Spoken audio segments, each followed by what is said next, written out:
सकते हैं। कुछ प्लेटफॉर्म्स सबपार कंटेंट प्रोवाइड करते हैं जिससे it affects effective learning of course. इस समस्या को सॉल्व करने के लिए strict quality control measures and a standardised guideline is very necessary, very important. So tools like peer reviews, expert panels and user feedback should help maintain high standards and consistent high standards of the content. Teacher training. Educators को Edtech tools के effective तरीके से use करने के लिए सही training चाहिए. So Edtech literacy, pedagogical strategies and best practices पर focus करने वाले professional development programs की एक urgent need है.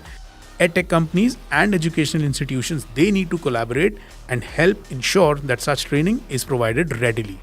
Next point, student engagement, and this is an important one. As much technology as you pump into this, as much engagement and you pump into this platform, virtual learning environments में students को screen fatigue और motivation की कमी होती ही है. Edtech को innovative approaches से students को engage रखने की ज़रूरत है. There needs to be gamification, there needs to be more and more interactive content and social learning features as well, जो ओवरऑल एक्सपीरियंस को एनहांस कर सकें. प्लेटफॉर्म्स जैसे क्विजेज एंड कहूट गेमिफाई कर देते हैं क्विजेज से, जिससे पढ़ाई में और भी मजा आना शुरू हो जाता है.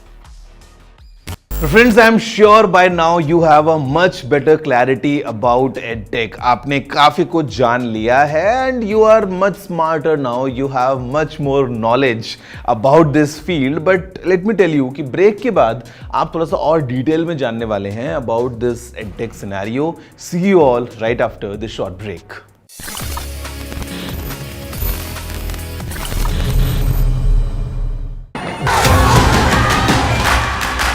The biggest democratic exercise in the world.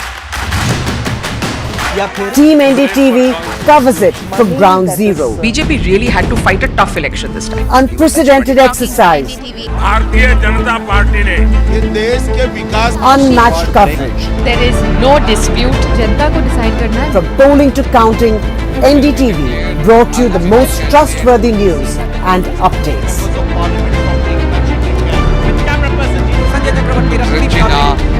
Elections mean NDTV. NDTV proudly upholds its legacy of trust and credibility. According to the prestigious Reuters Institute's Digital News Report 2024, NDTV is the top-most news platform in the country. Number one in both online and offline reach in India. Beating all its competition, NDTV stands for trust. Stay informed and entertained with the new and updated NDTV News app. You can watch all our channels live, listen to podcasts, read breaking and exclusive news from around the world and more. Download the NDTV app today and get access to the best journalism and storytelling on your smartphone or tablet. The NDTV app. News that matters to you. After a great victory by Indian team, and today we are reporting from Mohali International Airport where we are showing these visuals. Arshdeep हमारे साथ हैं. बहुत performance सही सारे दी थे बढ़िया results मिले. We are in the city of Kanpur today because they have their champion back home, Kuldeep Yadav. Desperation for each and everyone to go there and win the World Cup, and we did it.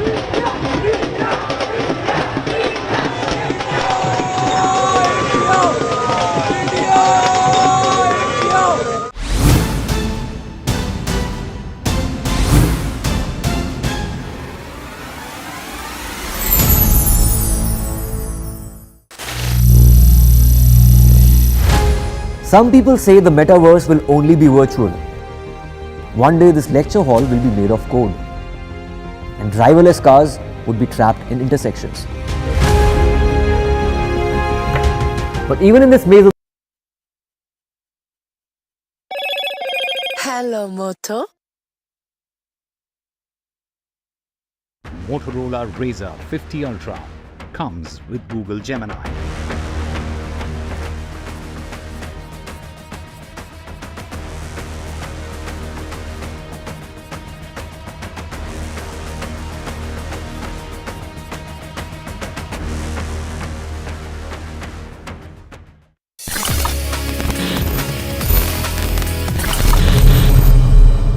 Hello friends and welcome back to tech with TG. आज इस episode में हम बात कर रहे हैं edtech की, जहां पे ब्रेक से पहले आपने एक बैकग्राउंड को समझा, आपने समझा कुछ डिटेल्स को about this field and also we have discussed a problem statement. But now it's time for us to talk to an industry expert और उनसे हम जानते हैं about this education technology and आखिर इसके पीछे की पूरी कहानी क्या है।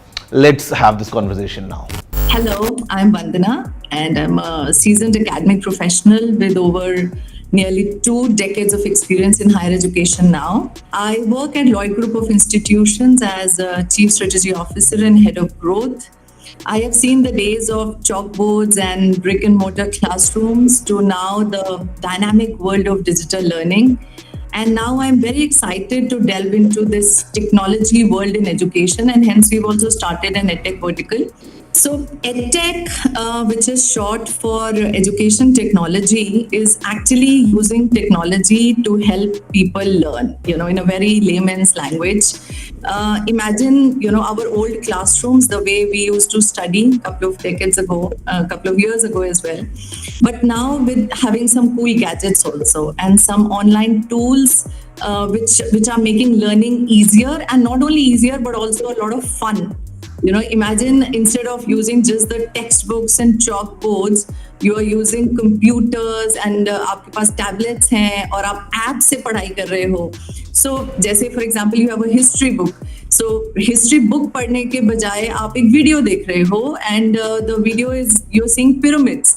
और मे बी आप सिर्फ एक वर्चुअल टूर ले रहे हो एक एंशिएंट इजिप्ट का using virtual reality. So Edtech, I believe, and that's what everybody will understand, that it is all about these tools and more, which is designed to improve the way teachers teach also and the way students learn. In fact, very interesting thing, Edtech has come a long way.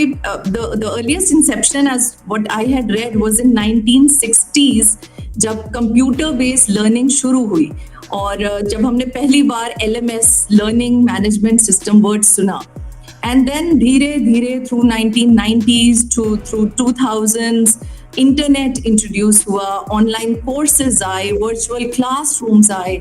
And then, because I've been in the education domain, we saw in the 2010s how MOOCs was actually massive open online courses.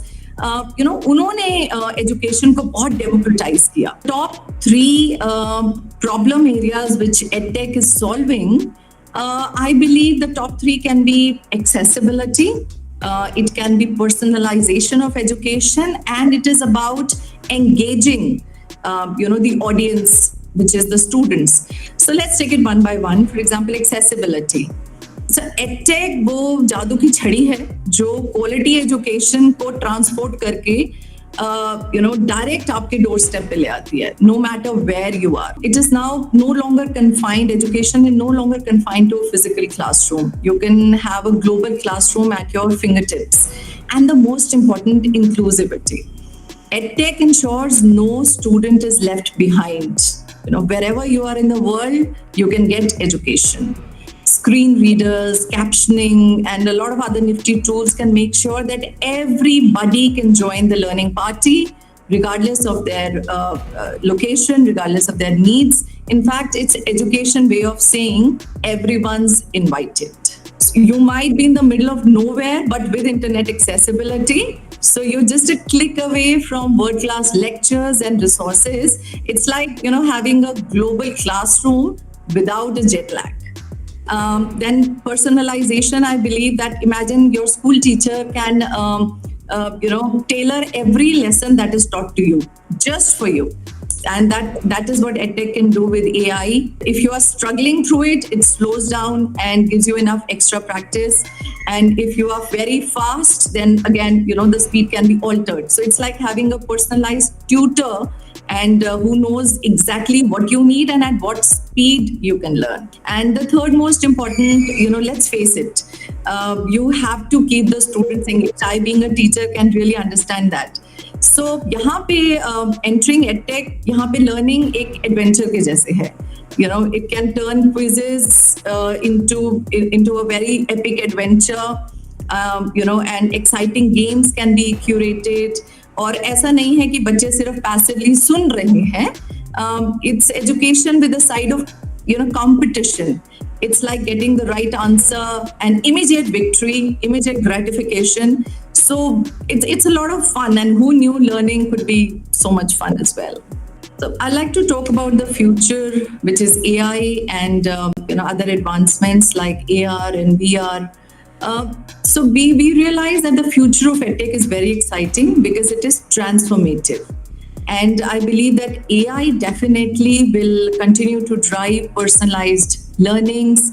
It will make education more adaptive, more responsive. And I believe AR and VR bring textbooks to life. Like we have got pharmacy programs at Lloyd, and we teach our anatomy and pharmacology through VR, just using a headset, and you are transformed into a world of virtual reality, and you can see inside the body how medicines are reacting and interacting inside the body.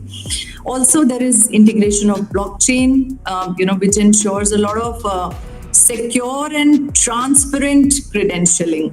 And that also makes that our academic records also are being made tamper-proof, which is another add-on. So though I believe that EdTech has its fair share of challenges as well, but then it's a treasure trove of opportunities, and I believe that we are in the middle of an education revolution. And but a little bit of perseverance and a lot of innovation, we can bridge the gap. We can take the new learning, to new heights. So we use management simulation methods to teach our business students, and they are immediately transformed into a world where they are leading teams and simulating the entire corporate environment. And what better internship can be there other than having the entire experience on your computer screen. So for students also, I believe that this means a lot of more ways to learn, more chances to explore new subjects, and more fun along the way. All that is needed is a lot of curiosity. So I just tell to all my students at Lloyd and otherwise as well to stay curious, stay connected, and let's make learning an adventure. Okay, so guys, there you have it. That's everything from my side. And basically मजा इसी में है कि हर episode के साथ हम अपने आप को थोड़ा सा और इवॉल्व कर लेते हैं, बिकॉज हमें शायद पता नहीं होता कि टेक कहाँ पे है, but let me tell you, tech is everywhere. तो आज एडटेक के बारे में हमने बात करी. Next episode is definitely going to be about something even more exciting. तो आप इसके लिए इंतजार कीजिएगा. And if you have any suggestion, any feedback, any question, any queries, you know the address. It's tg@ndtv.com. मैं और मेरी टीम आप सभी के ईमेल्स को पढ़ने के लिए पूरा इंतजार करके बैठी है. तो drop in all your emails to this address, और इंतजार कीजिए नेक्स्ट एपिसोड का, जहां पे हम कुछ और इंटरेस्टिंग टॉपिक के ऊपर डिस्कस करते हुए उस प्याज की परतों को थोड़ा सा हटाएंगे, and will get to know what is the tech involved in that topic. Basically tech तो सब जगह इन्वॉल्व है ही, लेकिन उसको एक्सप्लोर करने का मजा और ज्यादा आता है in your favourite show tech with TG. I am gonna see you next week. अभी के लिए इतना ही. Have a good day and take care.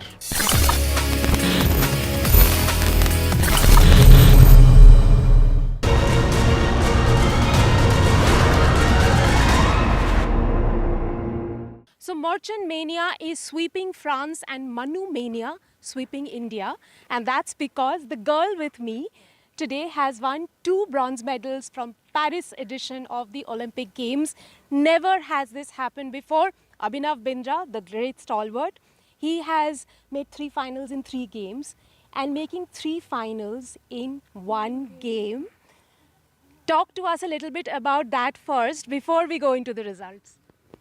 Well, my performance was incredible. I would say that was all the planning of my coach, Jaspal sir, how he planned the peaks and how he planned, okay, now we can rest, now we need to peak. So I would say the planning was his, and I'm so happy that I performed so good in the qualifications. All my matches were great. Just the finals, like, okay, 2 bronze and 1 4th position. Could have been a little better, but there's always a scope for improvement and always a scope that you can better yourself in the next times or coming games. So, Manu, 4th position finish, Abhinav has had it, Arjun Babuta has had it.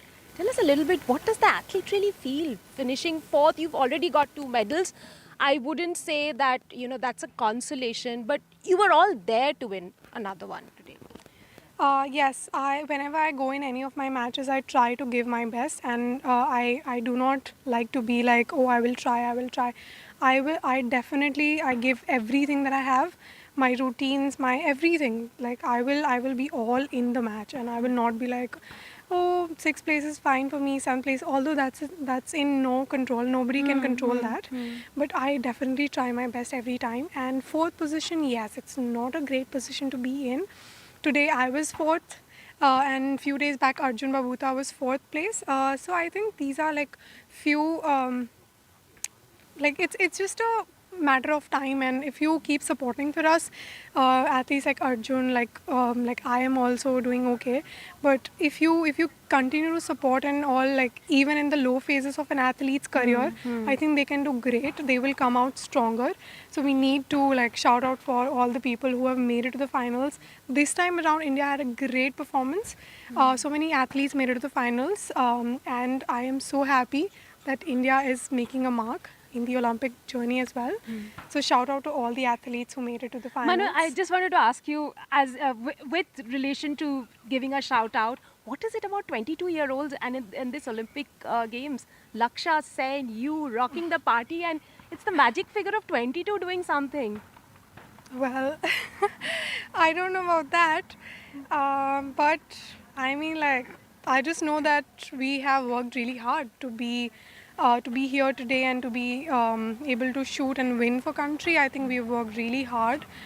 So I think we have that hunger in ourselves maybe. I don't know what it is about the numbers, but I definitely do know that everyone has worked really hard to be here. Okay, how difficult will it be for you from here on to go and be that normal 22-year-old in LSR?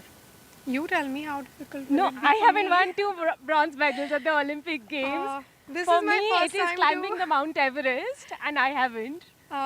So this is also like the first time only for me also. So I will see how it is. I mean, like the time will tell, but I hope that it doesn't like affect me that much, and I will continue to keep working hard and maintain my routines and maintain my performances. And like me and my coach together, I hope like we get like as many years as possible and as many Olympics as possible. We perform for India and we do great. One final question. You have finished this Olympic journey now. Manu, after 2 bronze medals, what is it like? What would life be for you? And how do you envisage yourself now going ahead? So I take notes of this Olympics as, okay, how much hard work I put in and how much results I got, and okay, I'm going in the right direction, but a little more hard work I need to put in so that it becomes, even better if possible.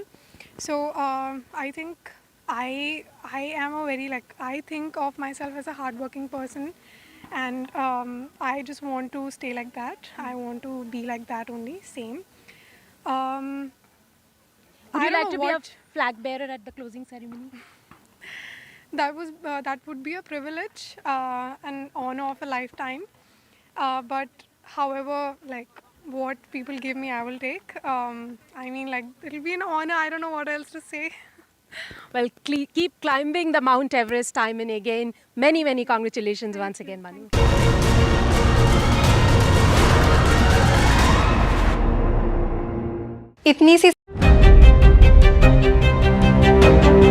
Hello and welcome to India Sense, where I speak with global opinion makers. The United States has made a strategic decision over the last 20 years to move closer to India. Now a $7 trillion economy seems a perfectly conceivable number. If you want to be a national party, it's that you sort of accept the way the world is rather than want to endlessly hark back to how it was.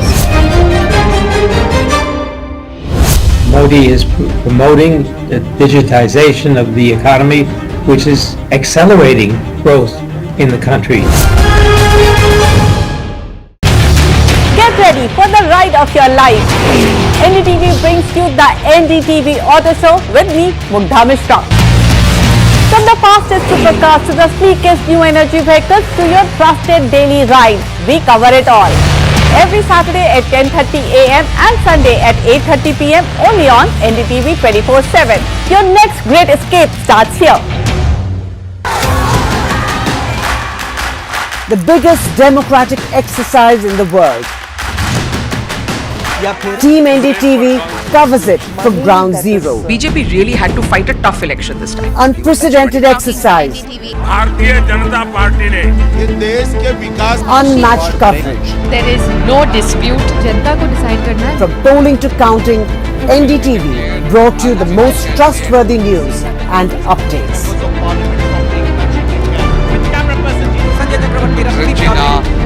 Elections mean NDTV. NDTV proudly upholds its legacy of trust and credibility. According to the prestigious Reuters Institute's Digital News Report 2024, NDTV is the top-most news platform in the country. Number one in both online and offline reach in India. Beating all its competition, NDTV stands for trust. Stay informed and entertained with the new and updated NDTV News app. You can watch all our channels live, listen to podcasts, read breaking and exclusive news from around the world and more. Download the NDTV app today and get access to the best journalism and storytelling on your smartphone or tablet. The NDTV app. News that matters to you. After a great victory by Indian team, and today we are reporting from Mohali International Airport where we are showing these visuals. Arshdeep हमारे साथ हैं. बहुत ही performance आई सारे दी थे बढ़िया results मिले. We are in the city of Kanpur today because they have their champion back home, Kuldeep Yadav. Desperation for each and everyone to go there and win the World Cup, and we did it.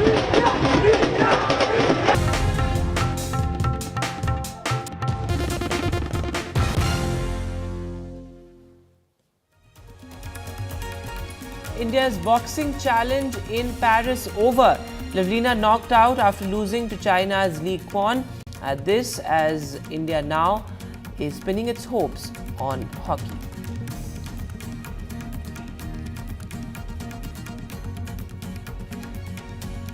And India is in the semi-final after beating England in hockey. This as Srijesh saves the day for India.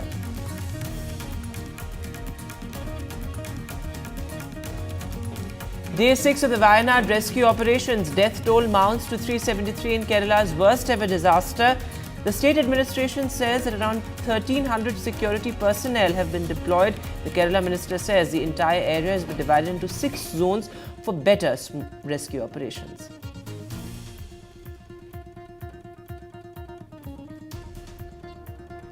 Over 12 killed in fresh Bangladesh protests. Violent clashes between protesters and the police. The protesters demand Sheikh Hasina's resignation. This as India asks nationals in Bangladesh to be alert. UK simmers after violent protests. There are over 11 dead in Himachal flash floods. There are multiple still missing. This as the rescue operations continue. Cloudbursts reported across districts in Himachal Pradesh.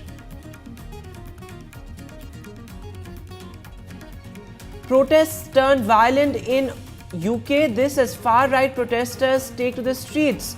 This after a stabbing incident in Southport, and now anti-immigration protests continue across districts. The UK government says rioters will pay the price.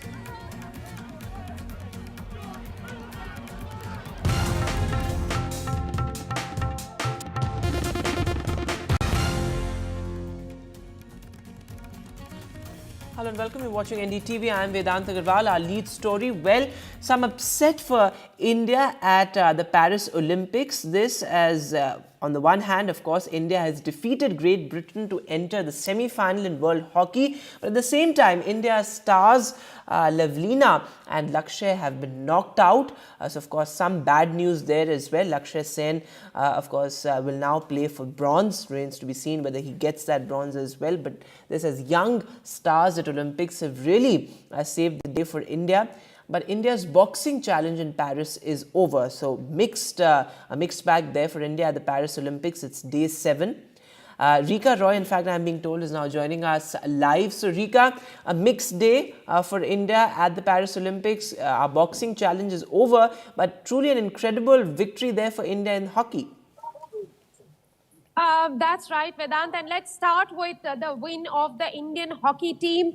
And there on your screen are pictures of PR Srijesh. We should definitely show our viewers the visuals of that penalty shootout that India went into against Great Britain after having tied 1-1 in the regulation time. It wasn't easy for India to pull off even that 1-1, given that much of 40 minutes, I would say 44 minutes, they were one man down after Amit Rohidas was shown the red card. So India played with 10 men and they kept away England's attack after attack. England's attacks kept coming in waves, and the Indian defenders, including PR Srijesh, who stood like a rock on the goal, was able to keep them off. There was one goal, though India conceded. However, that was it. And then when it was time for penalty shootout, once again, PR Srijesh stood tall there, saved one of the penalties, and England missed one of them, while India was able to find the back of the net in all the 4 chances, and thereby sealing England's fate. India sailing into the semi-final of Paris Olympic Games. They have a chance of even winning the gold medal this time around if they win the semi-final and go into the gold medal match, which is the final. Of course, they will have to take on. Before that, they have to take on the winner. All right, Rika Roy reporting there from Paris at the Olympic Village. And as Rika is reporting, a lot is still left for India. And of course, hockey has been truly the incredible story coming out of day 7 of the Paris Olympics. India is now in the semi-finals, and it was quite an incredible penalty shootout. Rika Roy is back with us. Rika, go ahead. Well, we also have to talk about the brave heart on the badminton court, Laksha Sen, who took on twice world champion Victor Axelsen of Denmark. Axelsen is also the defending Olympic champion. Laksha got off to a great start. The Olympic debutant, in fact, was leading in the first game. He was also leading in the second game, 7-love. But that's when Axelsen showed what he's capable of. He came back. He made a stunning comeback during which, Laksha was unable to stand against the might of Axel Sen. Some of the returns for Laksha Sen, the stadium that is right behind me was back to the rafters, and 80% of them, I can tell you, were Indians who had traveled from all over the globe to catch the action here at the arena. And I believe when Laksha plays his bronze medal match against Malaysian player tomorrow, they will be once again coming back to support him. In fact, Laksha at the end of the match acknowledged the contribution of the fans towards his journey in the tournament, towards his journey in the Olympic Games. Ahead of the Olympic Games, he didn't have a good run, but once Laksha came into the Olympic Games as an underdog, we saw him do giant killing act one after another till the time he came up against Victor Axelsen, one of those mightiest challenges for the young 22-year-old debutant who fell against him today, but not to lose heart, because he will be playing the bronze medal match here in Paris. Rika, thanks very much for joining us with that update from Paris, as Rika is reporting a lot to look forward to. And it's been quite an interesting and actually a brilliant run for India at the Olympics so far. And on day 7, a mixed bag there for India.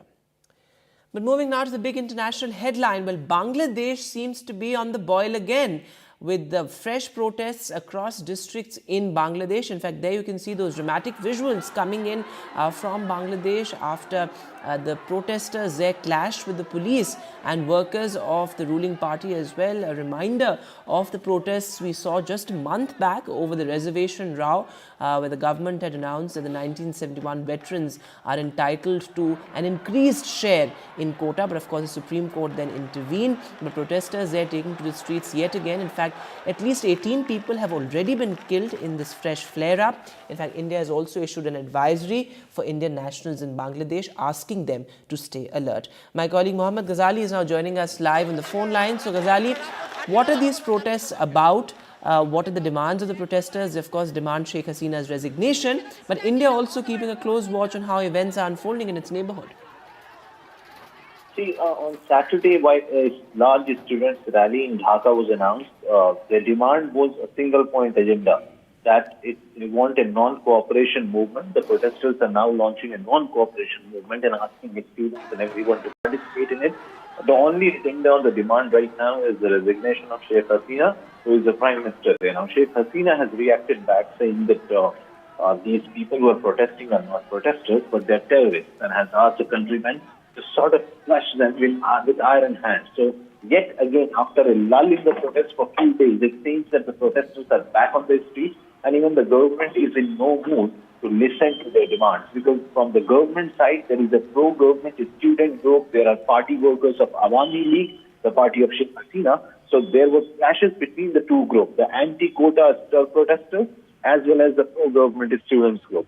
And now, due to the boiling situation over there, Indian embassy, their High Commission has yet again issued an advisory asking students in the nationals and to be on alert and also be in touch with authorities in case if the situation boils further in the coming days.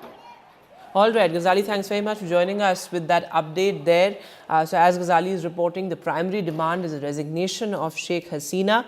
But this, as at least 18 people have died in this fresh flare-up, India keeping a close watch. Moving now to day 2 of the violent protests across the United Kingdom. Well, this after there was misinformation about the stabbing incident that took place in Southport. Remember, 3 young girls were stabbed brutally. But after this, there's renewed violence in districts across the United Kingdom. There you can see those dramatic visuals of the protesters clashing with the police. The UK government has said that the rioters will pay the price. This as anti-immigration protests are being witnessed across cities in the UK. Take a look at this report. The disturbances that we saw in the centre of Liverpool petered out later in the evening yesterday, and then the trouble moved here, up to 300 people in effectively running battles with the police, many of them young people, many of them children in fact, combating police. There were bins set on fire. The local library hub was set on fire as well. There's damage to the ground floor there. That library hub introduced here in Walton to try and provide support in one of the most economically deprived areas of the country. This morning the street sweepers have been out clearing up debris. There's evidence of industrial bins which have been set on fire. When fire crews came here last night, they were attacked by the mob, a window broken on a fire engine, unable to attend to put out some of the fires that had been started. Police were attacked with fireworks. There were running battles here for quite some time, and then in the early hours of this morning, police introduced a Section 60 notice across the whole of the Merseyside Force area to give them extra powers of stop and search and to be able to disperse groups that they think may well be planning to take part in any antisocial behaviour. The situation started in Liverpool with an anti-fascist march meeting up with anti-immigrant protesters down at the waterfront. That was difficult for police to keep those groups apart, and then it was later on in the evening that the trouble spread here. Talking to one person who came up to us this morning, he didn't want to appear on camera, he didn't admit to taking part in the disturbances last night, but he said he had sympathy with those who were protesting. He said that people tried to protest during COVID, they were locked down, they were prevented from doing that, they wanted to peacefully protest then, and he said it's all built up to this. He said that people have simply had enough and cited a number of reasons, including immigration, although he said that this isn't a racist city. We're not racist, but we've just simply had enough. Another man summed it up just by saying, this is an embarrassment for Liverpool. There were 23 arrests made in Liverpool yesterday, 9 of them here in Walton, and police say that many more arrests, this is the same for forces across the country, many more arrests are likely to come as they scour body-worn cameras worn by the police, CCTV footage, social media footage to identify the people who've been taking part in these disturbances right across the country. And moving now to the big headline back home, well, Jammu and Kashmir is gearing up for the assembly elections likely next month. Remember, the poll dates will be announced after August 15, but the BJP has announced a formation of its manifesto committee. This, of course, as a delegation of the Election Commission, is also likely to visit Jammu and Kashmir next week. The panel will be headed by Election Commission Chief. And remember, the Supreme Court had earlier said that elections have to be announced before the 30th of September, which is why this crucial visit by the Election Commission as well. And the big development has been that the BJP says it's ready for elections and has formed a manifesto committee as well. My colleague Nazir Masoodi is now joining us live. So Nazir, what we saw in the Lok Sabha polls, there was a historic turnout as far as Jammu and Kashmir is concerned, and the Election Commission has been looking at the security preparedness as far as the Union Territory is concerned, and it is saying that it is ready as far as assembly elections are concerned. But the BJP has already formed a manifesto committee. That's interesting. Well, yeah, BJP has formed its election manifesto committee, which is headed by Dr. Nirmal Singh, who is also the former Deputy Chief Minister and senior leader of the BJP. The first meeting of this election manifesto committee was held in Jammu today.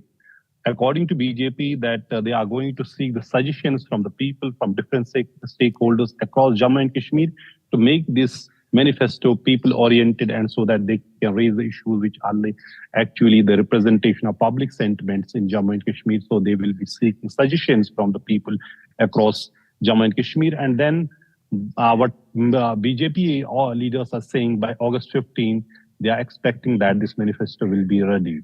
But people have been actually very, very skeptical whether the elections are held, even if, as the Election Commission's full commission is visiting Jammu and Kashmir on, on Thursday, coming for a 3-day visit. Why people are skeptical? Let me give you one example. On 31st of July 2019, BJP appointed Avinash Rai Khanna as the campaign chief for the assembly elections in Jammu and Kashmir. 5 days later, Home Minister introduced a bill in the parliament.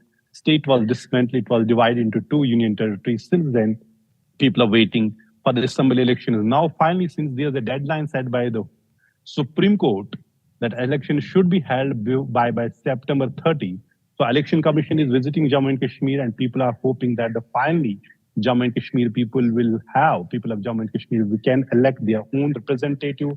There will be elections because last assembly elections were held in Jammu in 2014. So it has been a long gap, decade-long gap when last assembly elections were held. So BJP now forms its own election manifesto committee headed by Dr. Nirmal Singh, and it clearly shows the party is ready, and party president Ravinder Raina has said that they are ready. They want Election Commission to hold elections as soon as possible.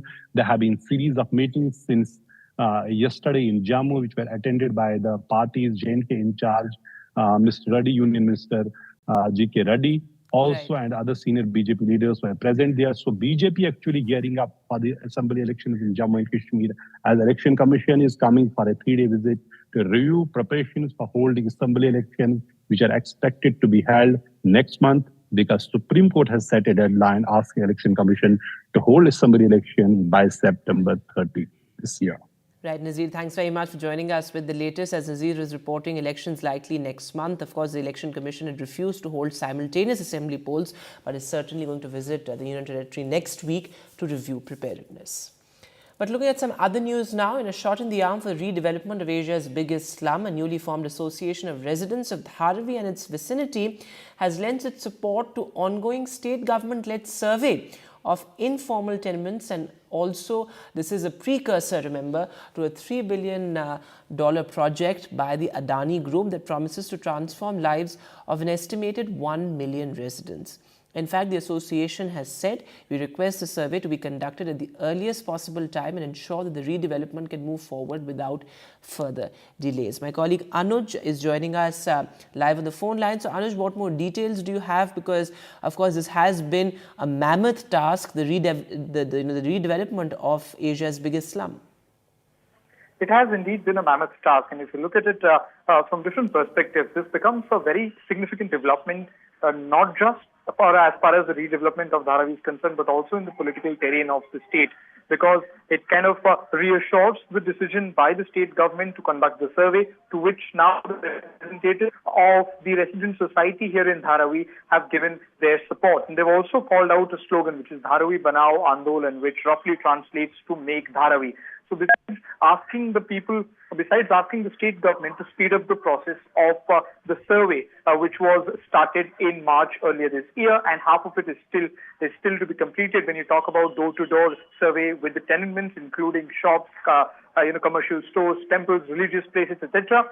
Besides that, they've also stated very categorically that all those opposing this particular project, they've urged the state government to take a strong action against them, and that's a very important political statement as well, because you see that one of the important narratives in Maharashtra's politics leading up to the 2024 state assembly elections was going to be, at least in Mumbai, was going to be the Dharavi redevelopment project. We saw how Shiv Sena UBT faction got very aggressive about it since last December. And now this will surely be something that to which the state government, the Eknath Shinde-led state government, can take it as a sense of relief. When you look at this, this is a 600-acre of an extremely densely populated area, and the redevelopment is going to take at least 6 to 7 years. And what we're talking about right now is the survey, which is not even stage one of the project. It is a precursor to the entire project, which just will take into account the number of eligible and the ineligible candidates as far as Dharavi is concerned. Those who are eligible would be provided with 350 square feet of houses, whereas those who are not eligible will be shifted or rehoused in the different elsewhere in the city, but not in Dharavi. Now, this Dharavi redevelopment project had been going on. It was in talks ever since 1950s.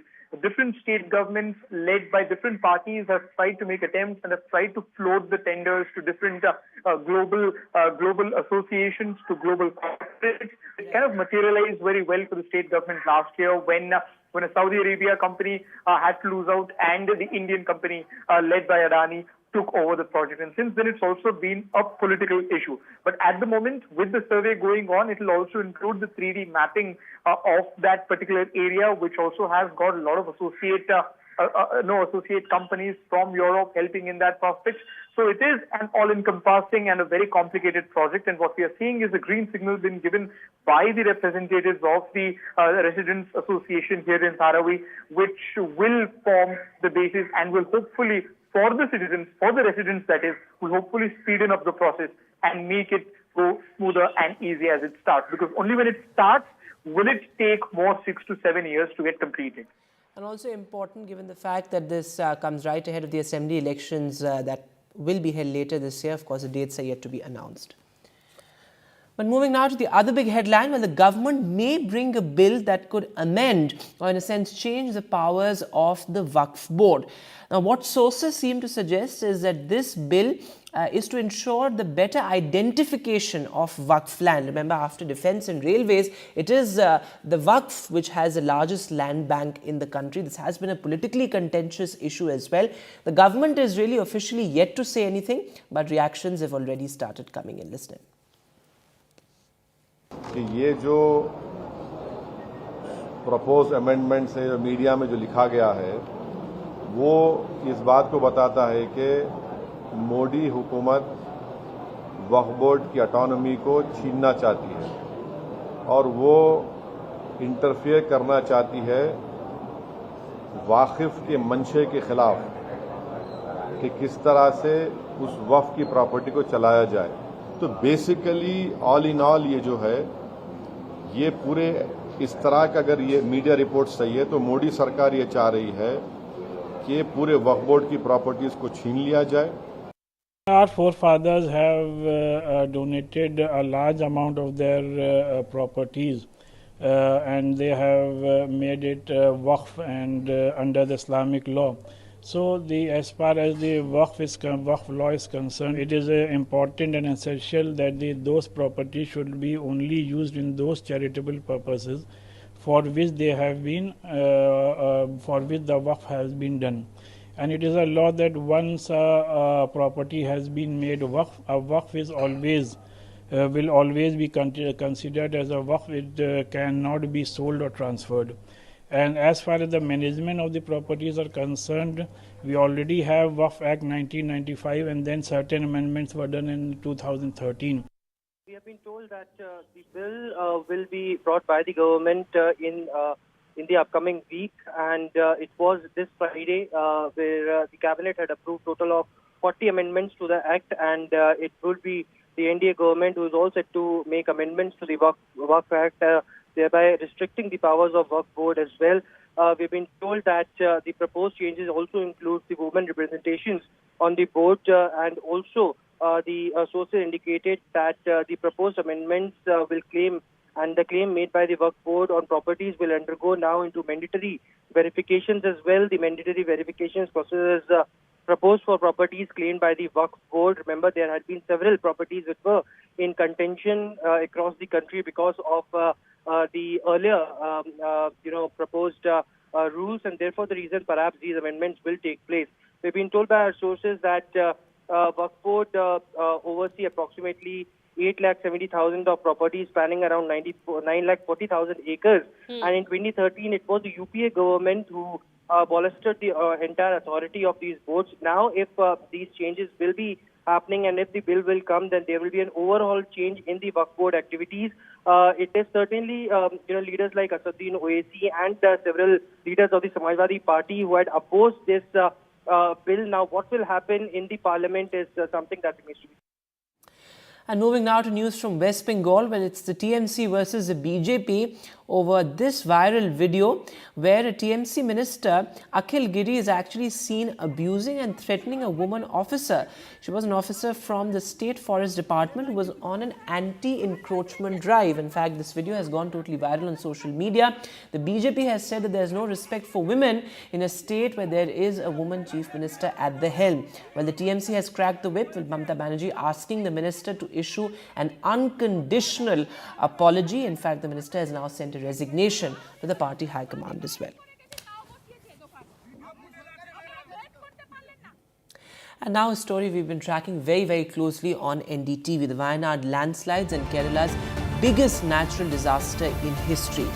Over 373 people, in fact, have died in Wayanad, and rescue operations have entered their 6th day. Remember, the army, the NDRF, the state rescue teams, all are on the ground working round the clock to make sure that those trapped are rescued. In fact, the government has said the rescue operations have now entered their final stage. My colleague Pratibha Raman reports from the epicenter of the landslides. There are several thousands of people who are gathered here, who are trying to see if they could find details about the missing persons.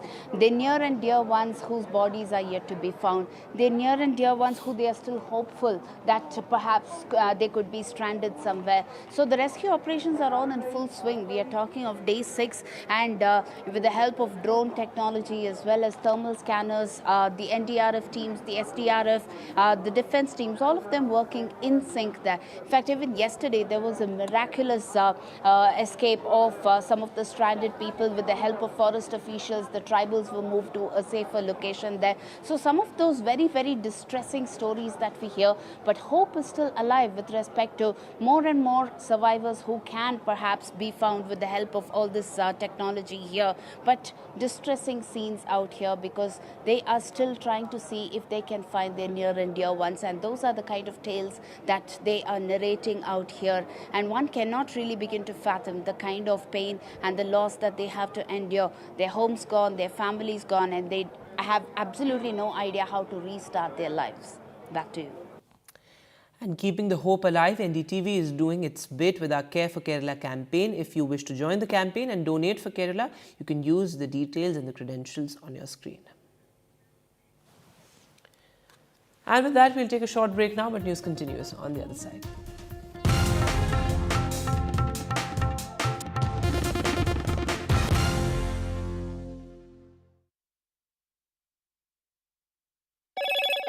Hello, Moto.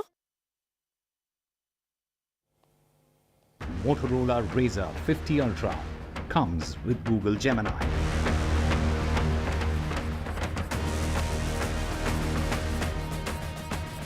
And the Indian team is in the semi-final after beating England in World Hockey.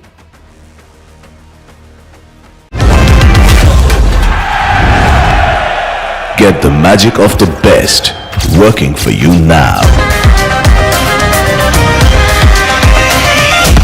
Link your payment cards once, collect rewards forever.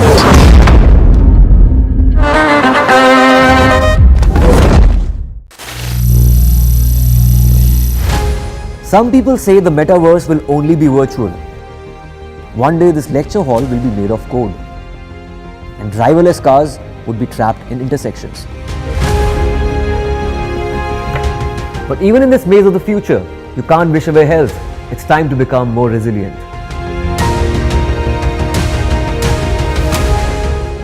10 years of Banega Swasth India, we have grown and achieved so many milestones.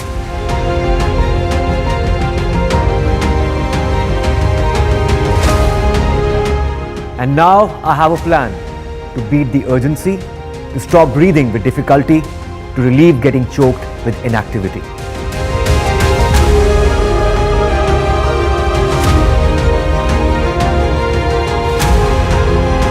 Energize our government, our environment, our society, and ourselves. Everyone, everywhere, every day.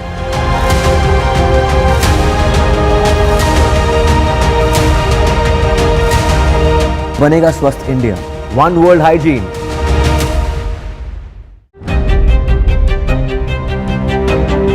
Hello and welcome to India Sense. Hello, Moto.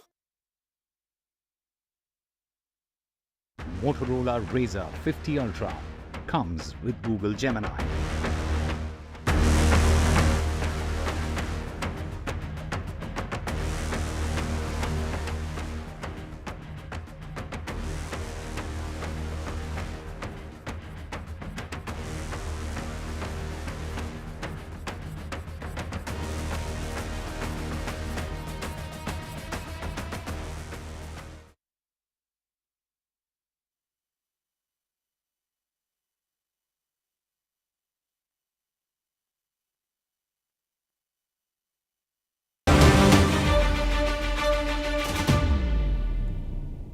Welcome to a panel discussion on cardiovascular myths and facts. We are extremely delighted to have all of you here as we embark upon an essential conversation which basically delves on the public awareness on cardiovascular health.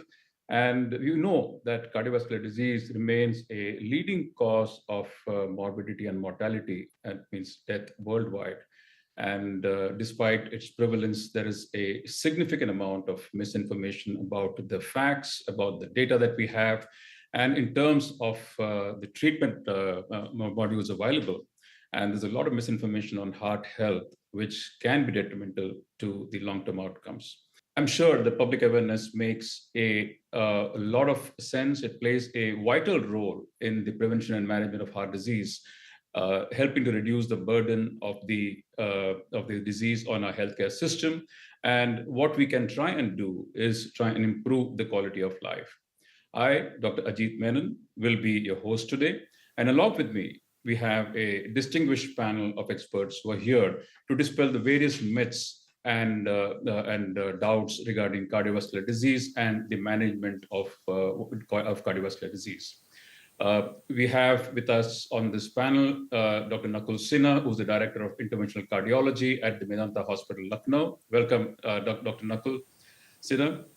We have Dr. Aftab Khan from Kolkata, who's a Senior Interventional Cardiologist and Director of Electrophysiology Services at the Apollo Multispeciality Hospital in Kolkata. Welcome to the show, Dr. Aftab. We have Dr. S.M. Sharma from Jaipur, the SMS Hospital. He is a senior professor and head of the cardiology department at the SMS Hospital in Jaipur. Welcome to the show, Dr. Sharma. And last but not the least, we have Dr. Prashant Jagtap, a very eminent cardiologist from Nagpur. He heads the Viveka Super Specialty Hospital in Nagpur, and he's the head of cardiology at Nagpur. Welcome to all of you. And I were to begin the show, I'd like to start the first question to Dr. Nakul Sinha. Dr. Sinha, heart disease is often perceived as a condition that affects older individuals, and that we believe that younger people are quite safe from developing heart disease. But we do see some situations on the contrary. And what do you think are the lifestyle or habits, genetic factors that can contribute to heart disease? And how can young people potentially help themselves in trying to prevent any heart damage? Thank you, Dr. Ajit, for a very exciting initiative that you have taken up.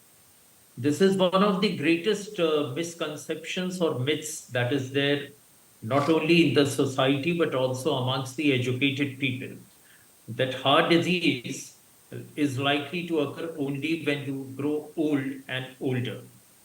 In fact, the the pathogenesis of heart disease, the early problems start building up even from a school-going age. The atherosclerotic plaques that we know, the deposits in the arteries, which later on grow up and cause a problem like a heart attack or a brain attack, they have their starting from adolescence.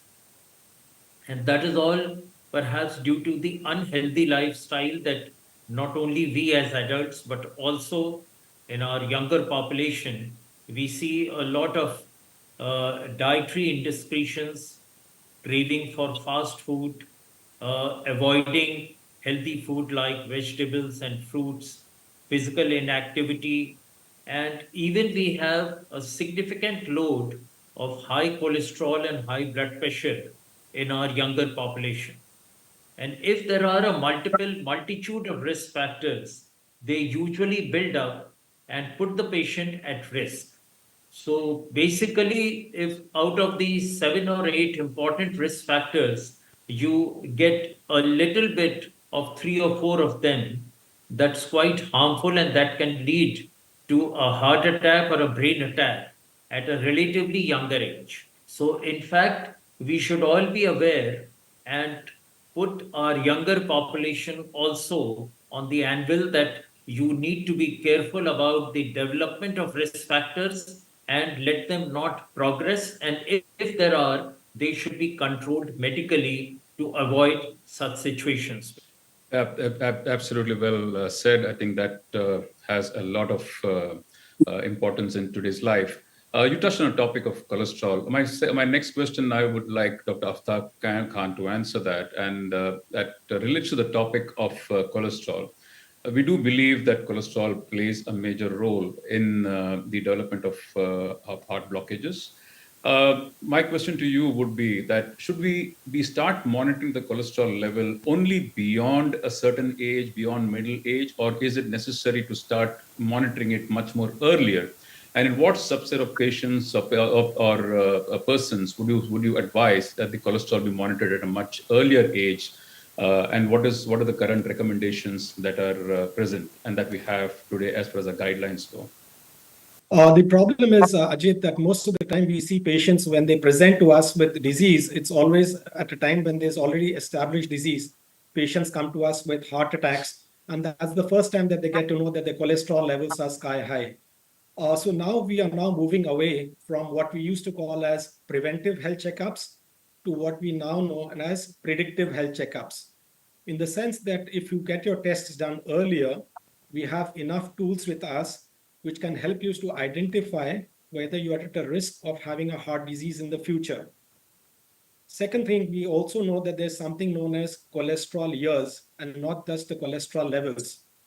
So if you have a high cholesterol that is beyond the levels that you'd want your bad cholesterol to be, and if you have it for a longer period of time, say for 5 years or 10 years, you are at a much higher risk of having a heart disease in the future than another person who has a cholesterol which is high for a shorter period of time, say for a year or two. So therefore, an early preventive health checkup or knowing your cholesterol levels early on in life is much essential. And now we have guidelines saying that we should have your cholesterol checked after the age of even 20 years, every 4 to 5 years. So your health checkup should not start at the age of 40 and 45 as we normally do, but it should start off in much earlier in teens, beyond the age of 20 years, every 4 to 5 years. Well, talking about the various risk factors for heart disease, I think another risk factor that we look at is blood pressure. Blood pressure is also known as a silent killer. My question is to Dr. Sharma. Dr. Sharma, why do they often label hypertension as a silent killer? And would you always detect? Is it always reliable to detect blood pressure purely based on symptoms, or do you recommend monitoring of the blood pressure in certain risk populations on a regular basis in order to catch the blood pressure much earlier? You see, the high blood pressure typically has no symptoms, and that's why it is referred as silent killer. Many people with high blood pressure, they are unaware of their conditions because they do not experience any noticeable symptoms. As such, there are no symptoms. There are mild symptoms like headache and all these, and they let it go or take some analgesics. And the only way to detect high blood pressure is through regular monitoring. That's what you have said. And early detection and treatment are vital to prevent severe complications such as heart attack, stroke, and kidney damages. And without monitoring, hypertension or high blood pressure can silently cause significant damage to the cardiovascular system and other organs. That is why it is called silent killer. So you don't rely on symptoms just to get your blood pressure checked up and get it treated by the doctor. Coming on to another point of importance is that, Prashant, I would ask you this question. A lot of patients come to us saying that dil ki dhadkan badh gayi hai. I'm having palpitations. What exactly do you mean by palpitations? And are all palpitations indicative of heart attacks? Or is there a difference? Are there different types of issues that we need to look at? And does a fast heartbeat necessarily mean a heart attack, or it can be from anxiety and other reasons? So usually palpitations or fast heartbeat does not mean it is usually due to excitement or stress or anxiety. But sometimes the heartbeats can be persistently abnormal or irregular. And in such a case, which is in medical parlance is known as an arrhythmia, that can be dangerous for the heart. While most of the arrhythmias are not so harmful, sometimes the arrhythmias can be dangerous and they can affect the functioning of the heart. That is very important to understand. So the conventional, as we tell our patients, if somebody has a heartburn or chest discomfort or pain which is radiating to the jaw or the left arm, or he is profusely sweating, or he has profound weakness, if the symptoms are accompanied by palpitations, then it is a different story altogether. Then he should immediately report to the doctor nearest hospital. So the importance is diagnosis of arrhythmias in the setting of a heart attack, because it can save the patient. But usually the patient take a longer time to understand that he is getting abnormal palpitations, and he reports to a doctor, and then a proper diagnosis can be made by the consultant or the physician depending upon the ECG findings, and he can be given treatment. It's time for a short break. We will definitely be back. Stay tuned. Thank you.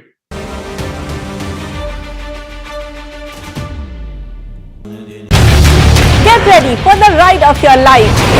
NDTV brings you the NDTV Auto Show with me, Mugdha Mishra. From the fastest supercars to the sleekest new energy vehicles to your trusted daily ride, we cover it all. Every Saturday at 10:30 a.m. and Sunday at 8:30 p.m. only on NDTV 24/7. Your next great escape starts here. the biggest democratic exercise in the world. Team NDTV covers it from ground zero. BJP really had to fight a tough election this time. Unprecedented exercise. Unmatched coverage. There is no dispute. जनता को decide करना है. From polling to counting, NDTV brought you the most trustworthy news and updates.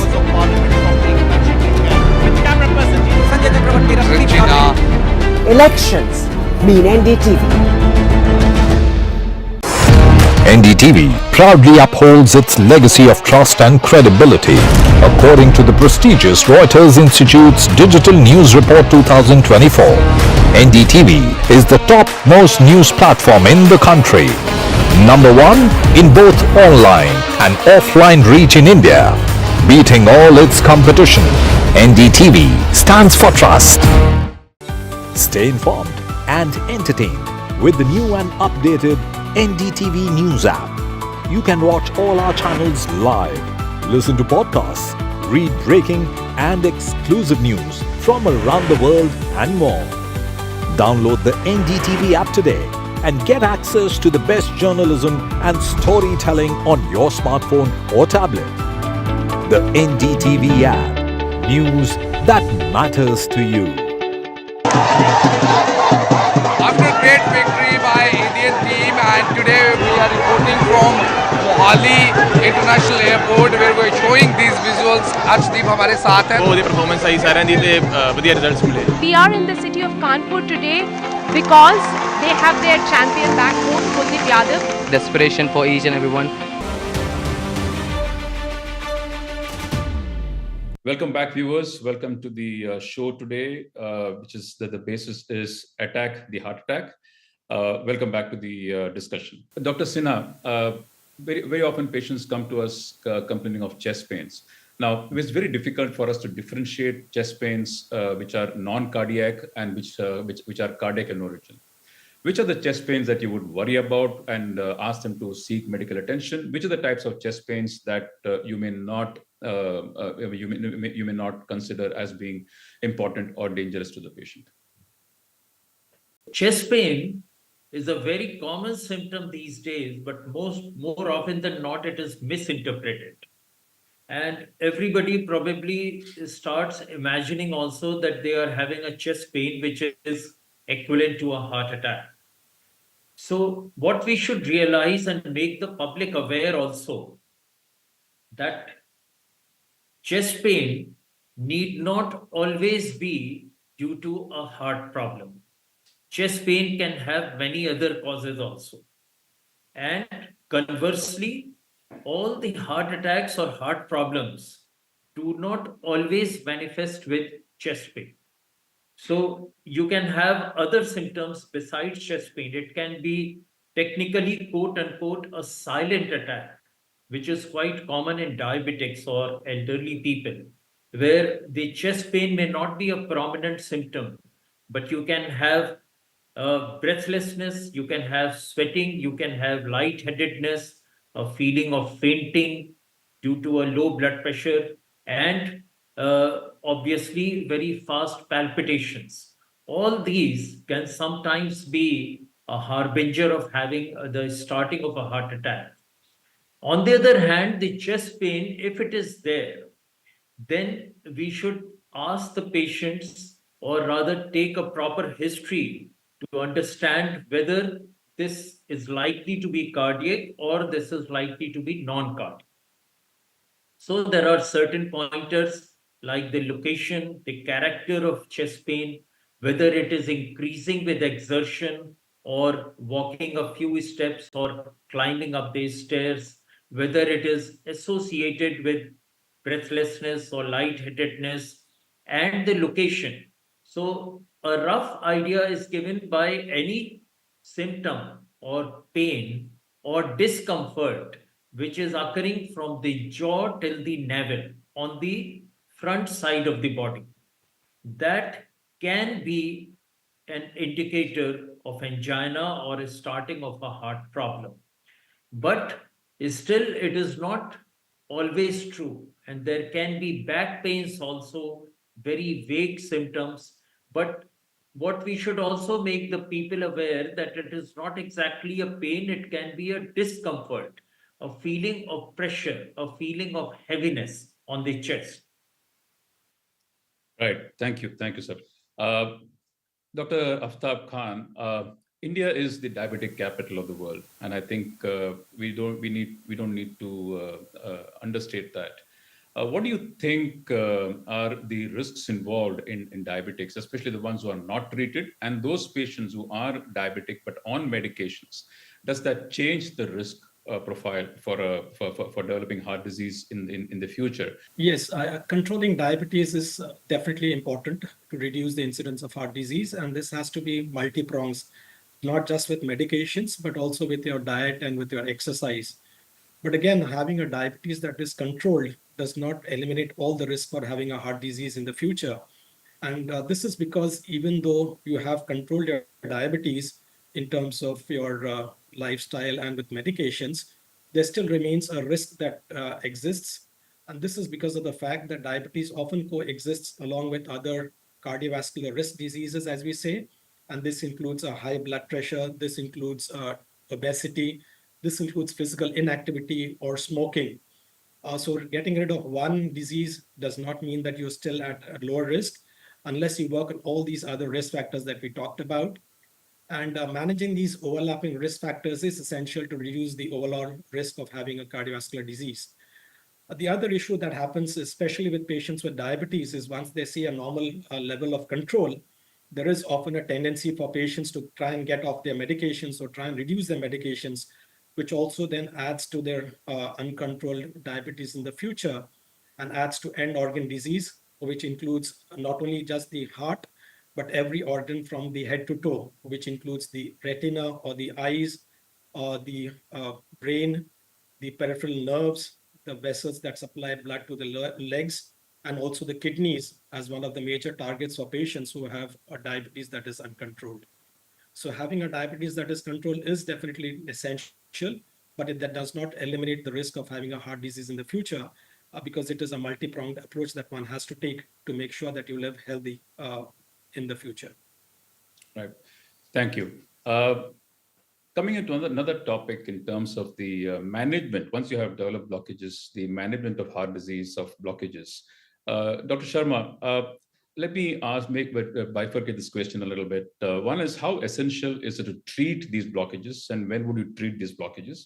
What are the options of treatment available in terms of an angioplasty using a stent or a bypass surgery, and of which circumstances would you consider each of these options? After coronary angiography, three types of treatment which are left. One is angiography, one is angioplasty and stenting. Another one is coronary bypass surgery, and third one is medications. It depends on the type of the lesion and the placement of the lesion, where it is placed, and whether it is angioplastiable or not, whether it can be bypassed or not, or that these two procedures cannot be done, then the medications are the only treatment. The angioplasty, which is also known as percutaneous coronary intervention, that is PCI, that involves inserting a catheter with a deflated balloon into the blocked artery and inflating it, compress the plaque against the arterial walls. This is being done by the cardiologist, and by this we widen the artery and restoring the blood flow. The stenting often follows angioplasty, where a small metal mesh tube that is called a stent is placed in the artery to keep it open and prevent re-narrowing and restenosis. Dr. Jagtap, my question to you is that patients are often worried about how soon can they resume physical activity? What sort of physical activity can they have after a heart attack? How do you tailor make a physical activity for a patient after a heart attack? And how much and what do you recommend in these situations? I'll also like to touch upon the importance of another factor in today's life, and that is stress in patients on a day-to-day basis, and how does that contribute to the development of heart disease? Well, exercise is very crucial to the heart. In a heart attack survivor, usually the patient is very anxious, and this is compounded by the fact that the relatives also don't allow the patient to move. It is actually the reverse way. If we analyze those patients who exercise after a heart attack and those who follow or adopt heart healthy habits, they generally survive longer than those patients who are inactive. So, after a heart attack, I would suggest it is best to begin with gentle walk and slowly, progressively increase the distance and later on increase the speed of walk. So, the ultimate aim is after 4 to 6 weeks, you should be able to walk for 15 to 20 minutes.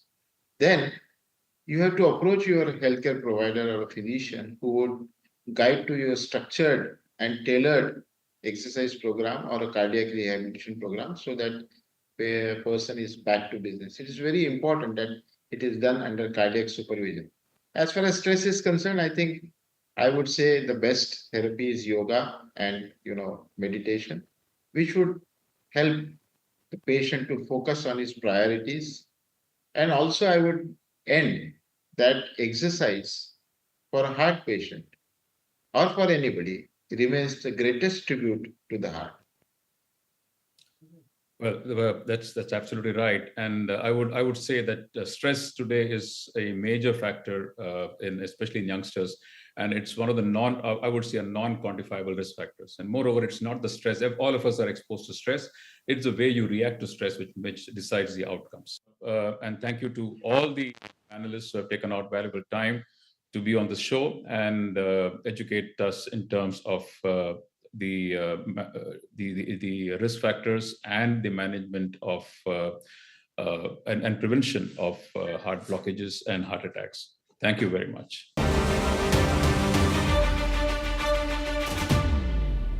Sir, up. Some people say the metaverse will only be virtual. One day this lecture hall will be made of code, and driverless cars would be trapped in intersections. But even in this maze of the future, you can't wish away health. It's time to become more resilient.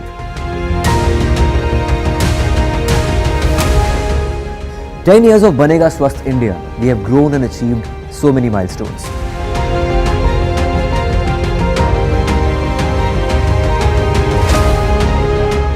And now I have a plan to beat the urgency, to stop breathing with difficulty, to relieve getting choked with inactivity.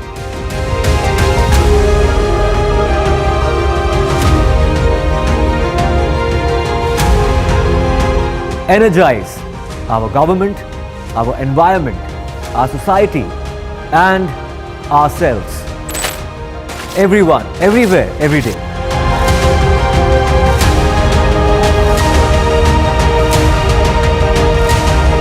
Banega Swasth India. One world hygiene.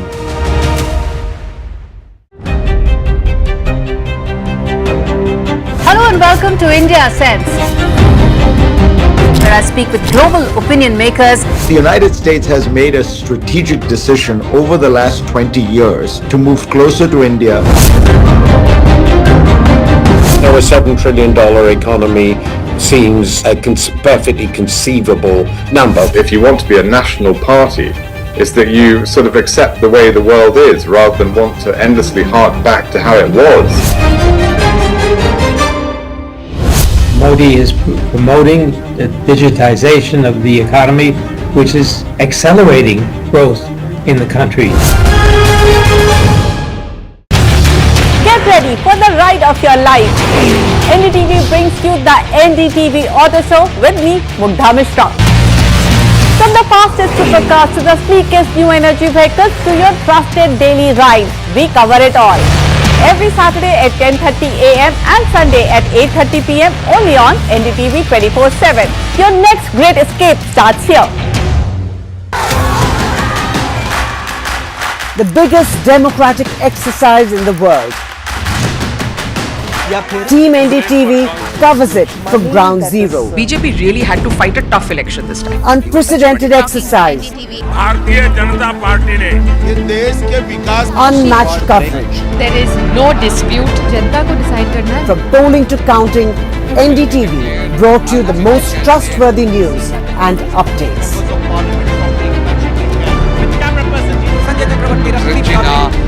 Elections mean NDTV. NDTV proudly upholds its legacy of trust and credibility. According to the prestigious Reuters Institute's Digital News Report 2024, NDTV is the top-most news platform in the country.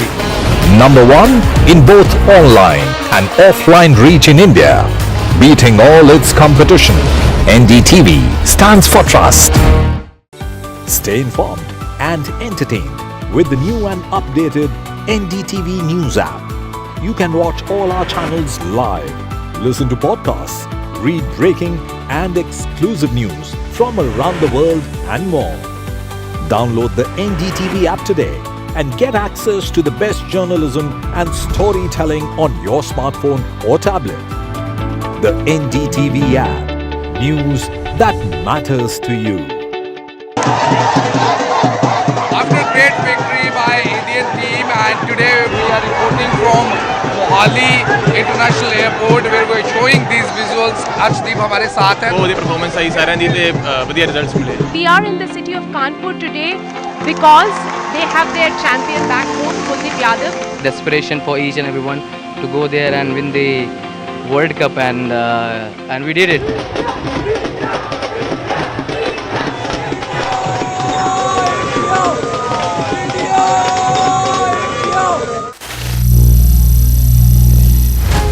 Some people say the metaverse will only be virtual.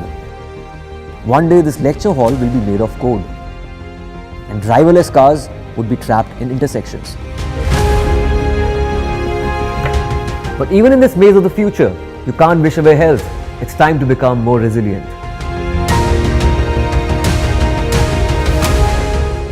"10 years of Banega Swasth India, we have grown and achieved so many milestones.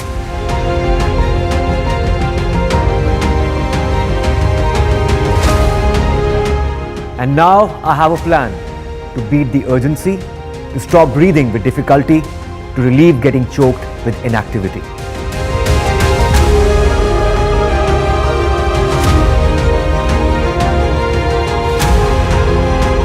Energize our government, our environment, our society, and ourselves.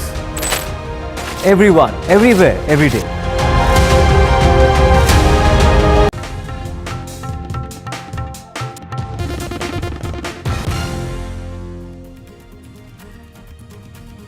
Good evening, welcome to NDTV. I'm Ankit Tyagi. Let's quickly take you to the headlines we're tracking at 6 p.m. At least 30 feared dead in fresh protest in Bangladesh. Violent clashes between protesters and the police. Protesters demand Prime Minister's resignation. New Delhi asks Indian in Bangladesh to be on alert.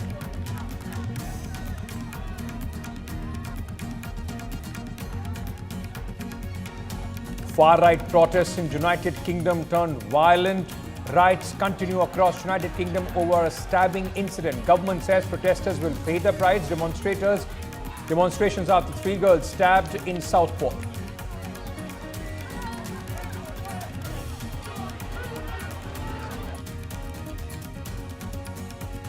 Day 6 of Wayanad rescue operation. Death toll mounts to 373 in the worst ever disaster of Kerala. Wayanad district collector says around 1,300 security forces being deployed in the state.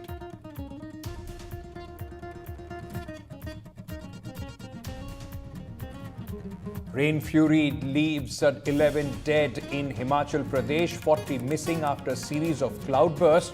The government says key roads, highways all swept away.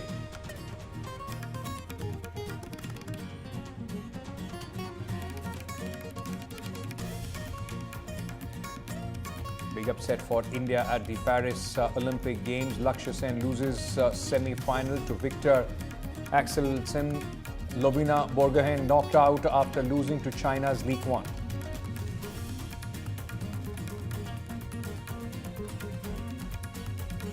India in the semi-finals of the hockey at the Olympics after beating England. Srijesh saves the day for India, blocks 2 penalties.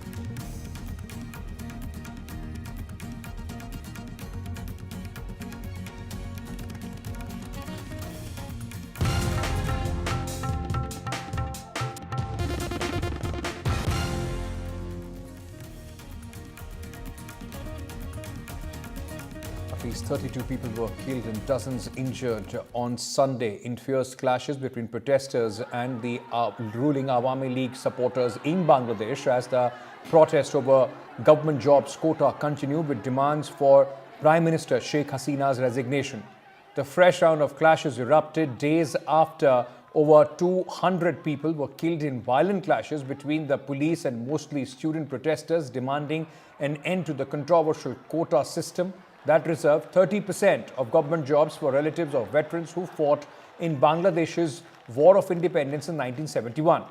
The clashes broke out this morning when protesters attending a non-cooperation program to demand the government's resignation faced opposition from the supporters of the Awami League, Chhatra League and Judo League activists, which resulted in clashes.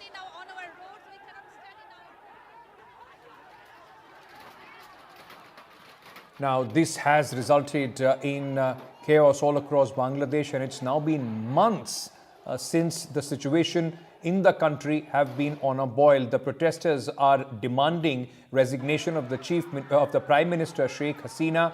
Meanwhile, the police, in fact, has also cracked down on the protests, and which has resulted in many injuries as far as these violent protests are concerned.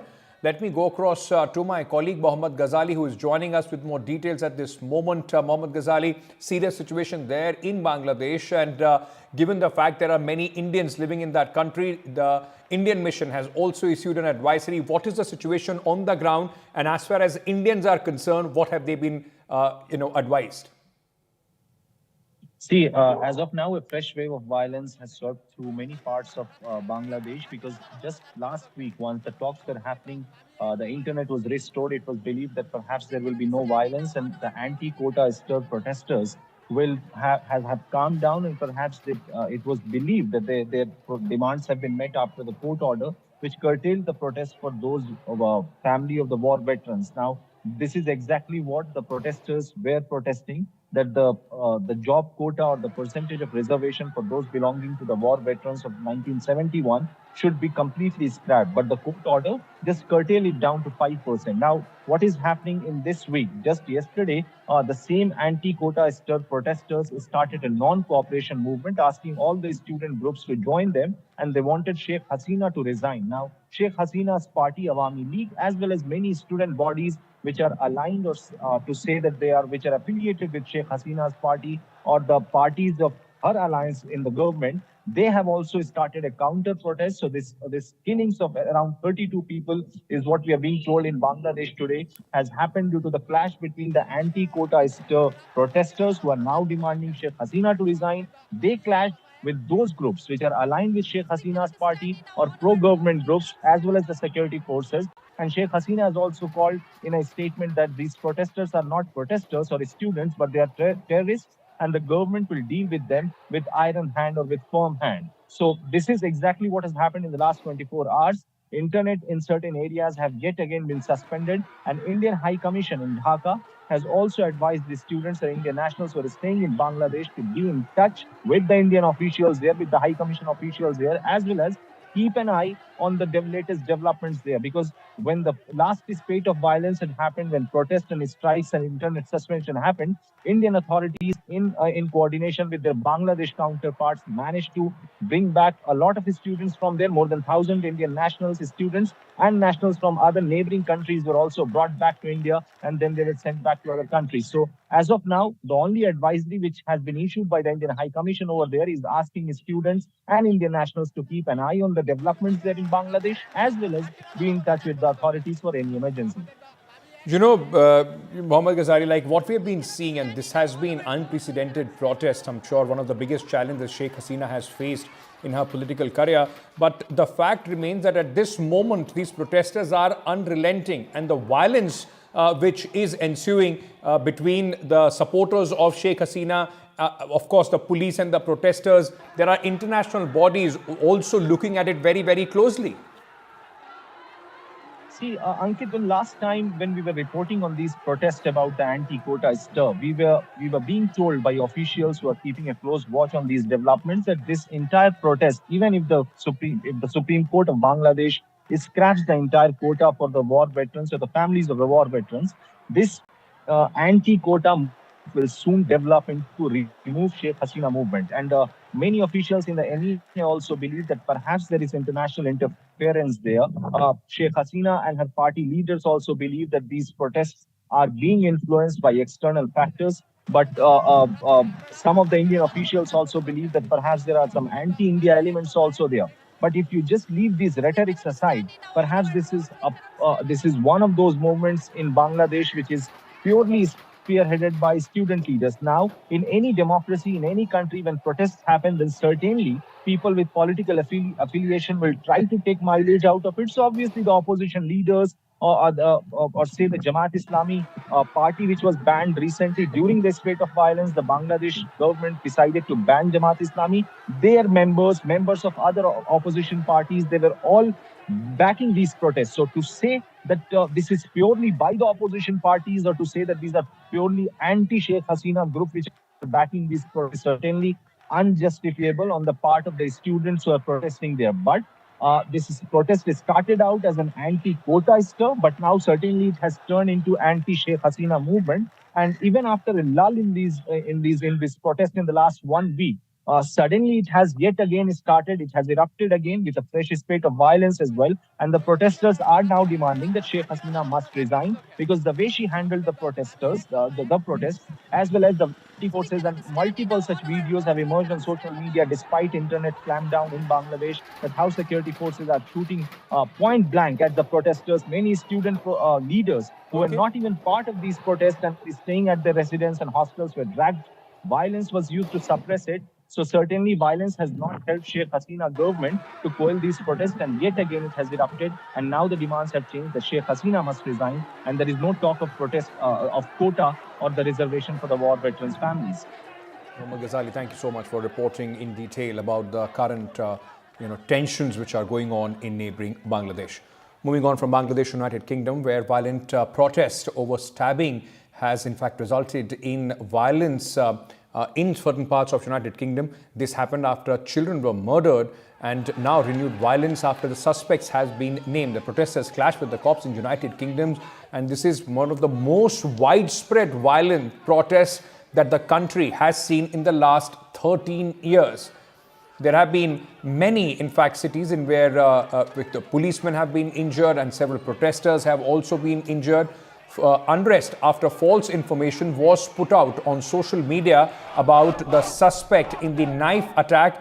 Anti-immigration protesters have taken to the streets and are asking, in fact, for strict actions and for the government, the newly minted Labour government, to in fact change their immigration policies. UK Prime Minister has offered support to police forces to take action. 90 arrests have been made so far across the United Kingdom.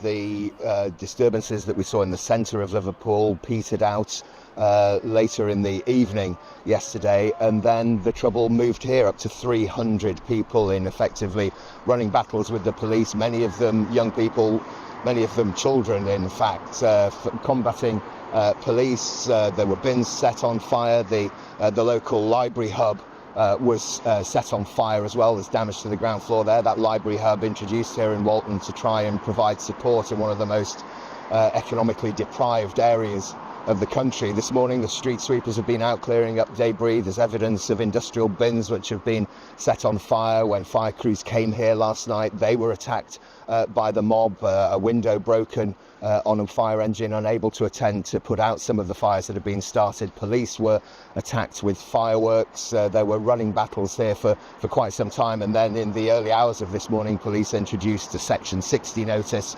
across the whole of the Merseyside Force area to give them extra powers of stop and search and to be able to disperse groups that they think may well be planning to take part in any antisocial behaviour. The situation started in Liverpool with an anti-fascist march meeting up with anti-immigrant protesters down at the waterfront. That was difficult for police to keep those groups apart, and then it was later on in the evening that the trouble spread here.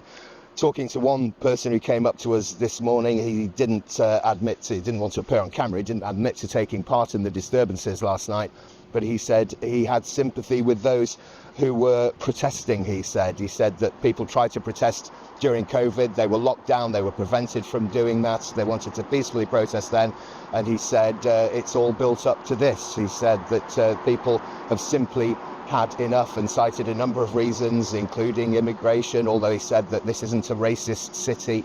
We're not racist, but we've just simply had enough. Another man summed it up just by saying, this is an embarrassment for Liverpool. There were 23 arrests made in Liverpool yesterday, 9 of them here in Walton, and police say that many more arrests, this is the same for forces across the country, many more arrests are likely to come as they scour body-worn cameras worn by the police, CCTV footage, social media footage to identify the people who've been taking part in these disturbances right across the country.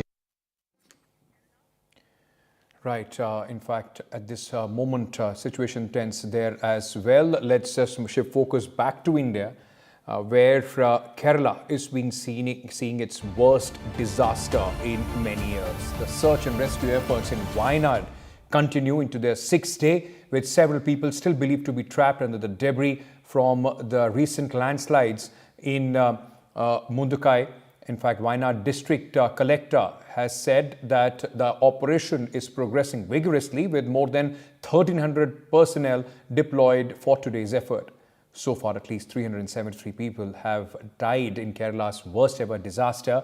These landslides in Churalmala and Mundukai have plunged Kerala into mourning. Officials worry the number could go even higher, as more than 250 people remain missing. Going across to my colleague Pratibha Raman, who is joining us with more details at this moment. Pratibha, one of the worst tragedies, and I'm sure even reporting this would have been difficult from the ground. Just bring our viewers up to speed with what is happening at this moment.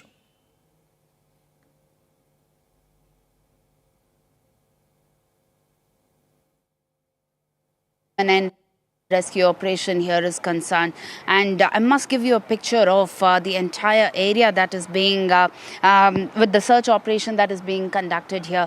A lot of thick green cover that you see, and it is practically impossible for the rescue personnel to get into the thick forests here and try and see if there are any kind of survivors. However, scientific equipment like drone technology as well as thermal scanners are being used, helicopters all the time making their rounds here. The IAF, the defense teams as well as the NDRF and SDRF teams are all working in sync.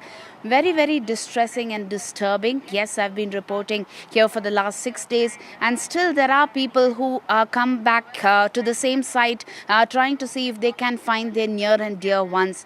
Most of them who seem to be still in the hope of finding their near and dear ones alive, if not buried in the depths of those landslides there. So a lot of them who are unable to even claim the bodies of their near and dear ones. So these are the kind of disturbing scenes that we get to witness here at Wayanad, and it is definitely going to take quite some time before they realize or come to terms with life and try and see how they can restart their life.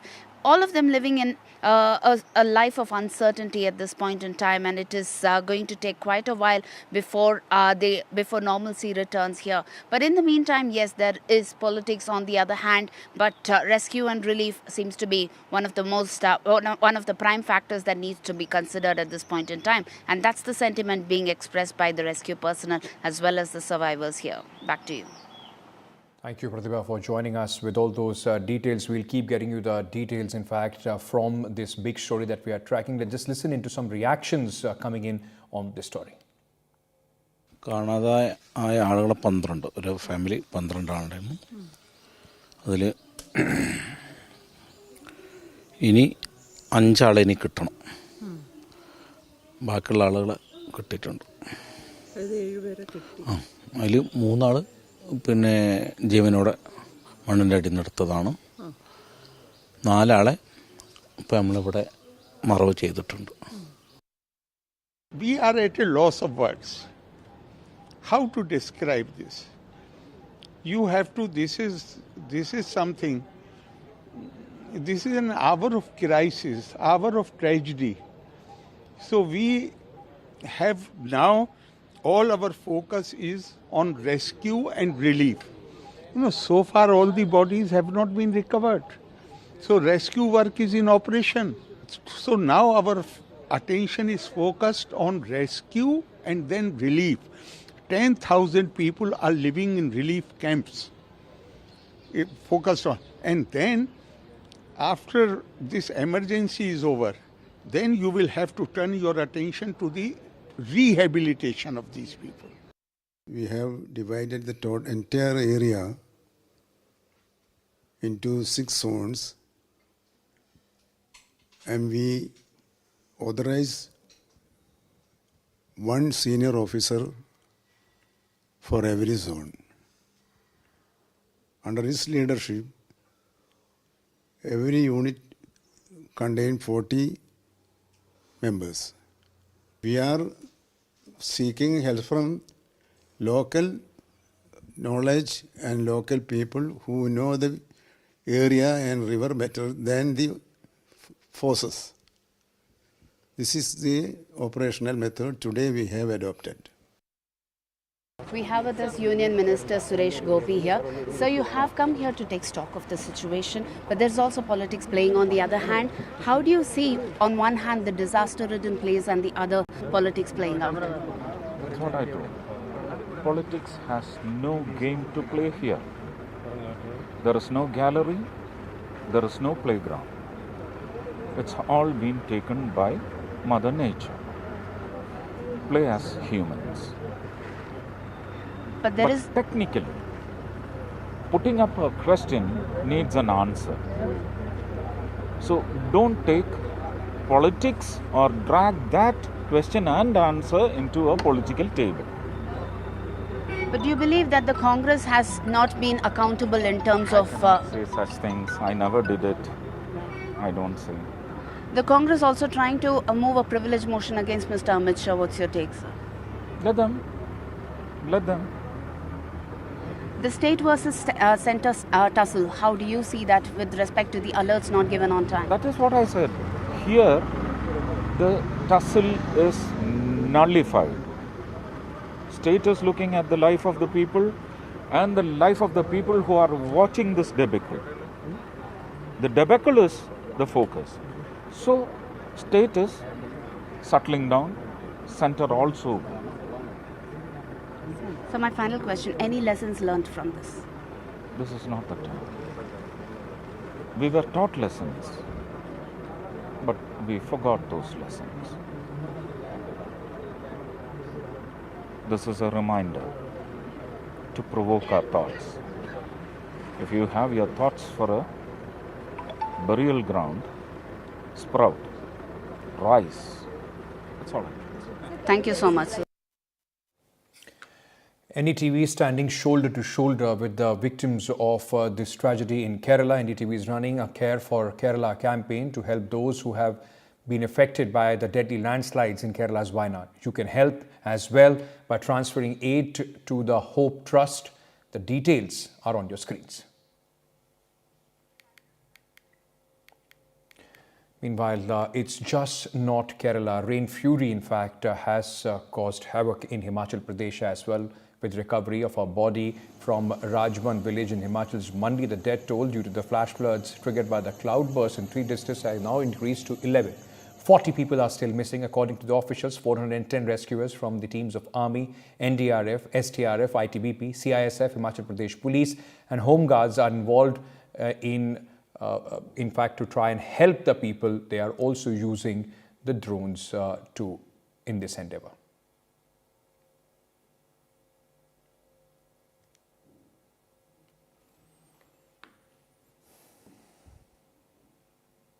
अभी तो मैं आपको आपदा प्रभावित के मामले में ये कहना चाहूँगा कि कम से कम 700 करोड़ रुपए का अभी नुकसान हुआ है और 55 के करीब लोग लापता है, जिसमें कुछ डेड बॉडी रिकवर हो गई है।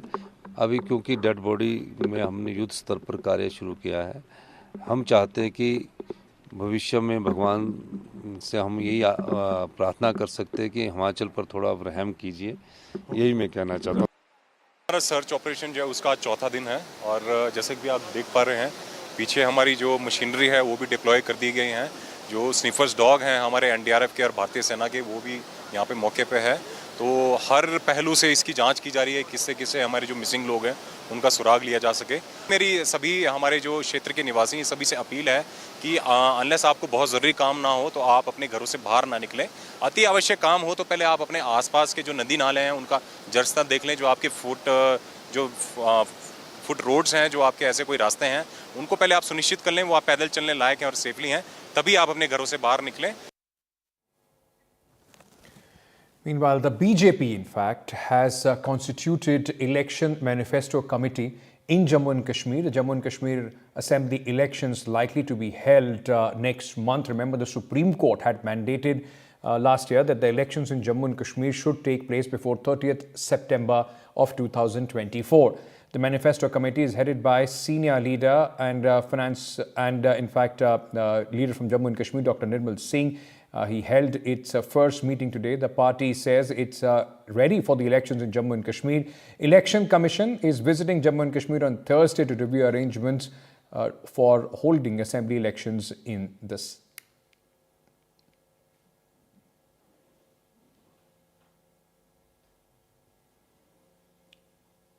BJP has formed its election manifesto committee, which is headed by Dr. Nirmal Singh, who is also the former Deputy Chief Minister and senior leader of the BJP. The first meeting of this election manifesto committee was held in Jammu today. According to BJP, that they are going to seek the suggestions from the people, from different stakeholders across Jammu and Kashmir to make this manifesto people-oriented and so that they can raise the issues which are actually the representation of public sentiments in Jammu and Kashmir. So they will be seeking suggestions from the people across Jammu and Kashmir. And then what the BJP leaders are saying, by August 15, they are expecting that this manifesto will be ready. But people have been actually very, very skeptical whether the elections are held, even if, as the election commission, full commission is visiting Jammu and Kashmir on, on Thursday, coming for a 3-day visit. Why people are skeptical? Let me give you one example. On 31st of, July 2019, BJP appointed Avinash Rai Khanna as the campaign chief for the assembly elections in Jammu and Kashmir. 5 days later, Home Minister introduced a bill in the parliament.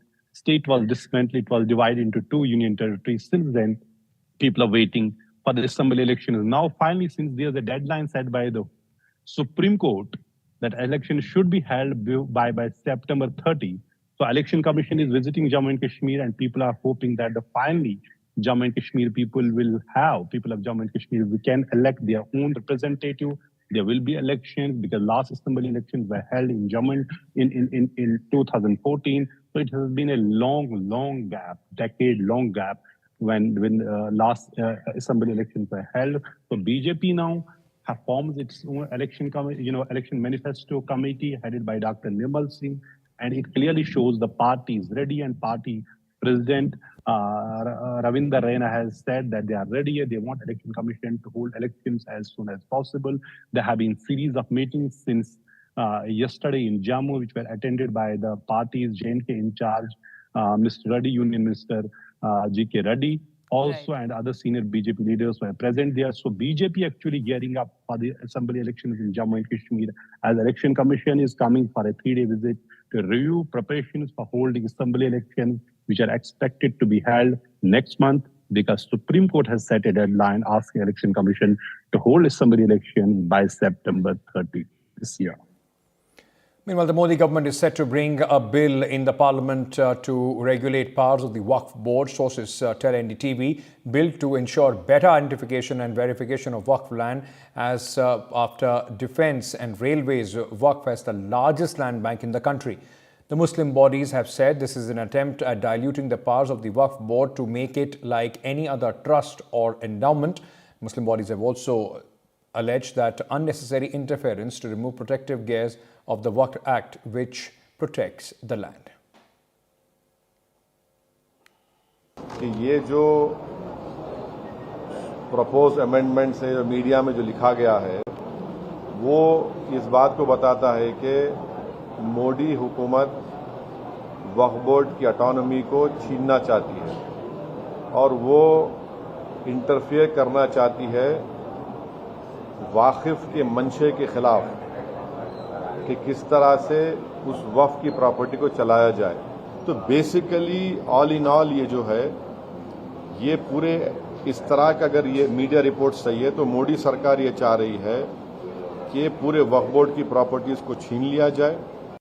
Our forefathers have donated a large amount of their properties and they have made it Waqf and under the Islamic law.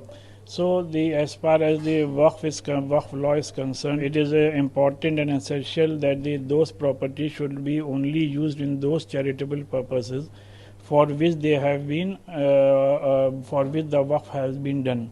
And it is a law that once a property has been made Waqf, a Waqf is always will always be considered as a Waqf. It cannot be sold or transferred.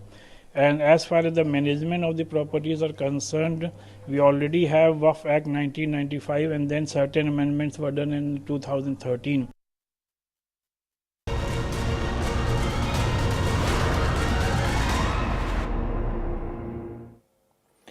Meanwhile, India defeated Great Britain to enter hockey semi-final. Srijesh makes two brilliant saves and India has defeated Britain in a penalty shootout. Meanwhile, there was disappointment on the other end for the boxing fans. Lovlina Borgohain lost to China's Li Quan. India's boxing challenge in Paris is over. In badminton semi-finals, Lakshya Sen was beaten by Victor Axelsen and he will now, in fact, be in contention for a medal tomorrow when he goes to fight, to play the match to try and win the bronze medal. Let me go across to my colleague Rika, who is joining us at this moment, and let me tell you, she's joining us from Paris. Rika, thank you for joining us at this moment. Mixed day, fantastic excitement there for the hockey team, but heartbreak there for Lakshya Sen and Lovlina Borgohain. Well, I'll have to start really with the pulsating hockey encounter that we saw early this morning. PR Srijesh standing like a rock and standing tall in that encounter against Great Britain.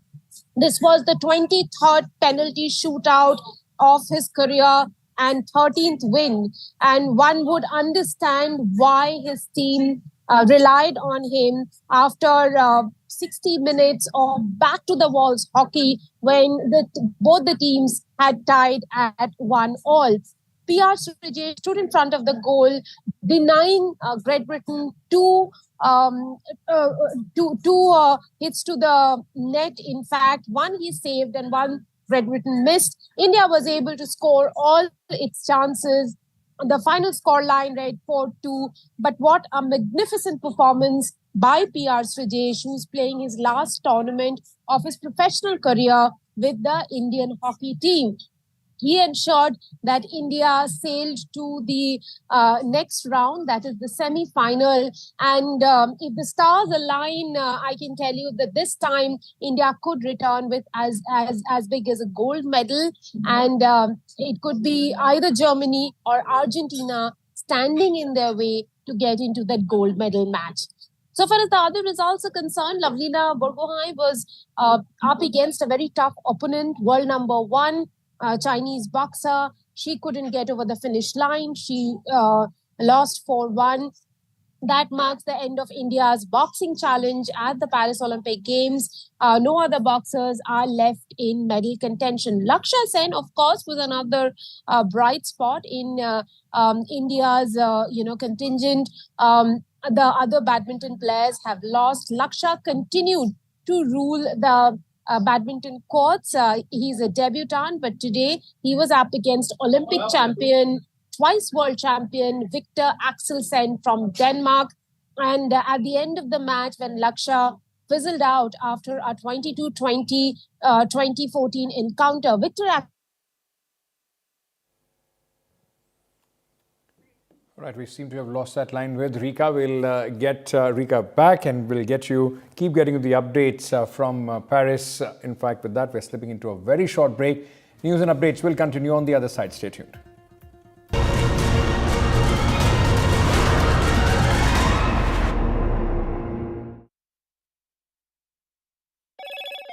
Hello, Moto. Motorola Razr 50 Ultra comes with Google Gemini.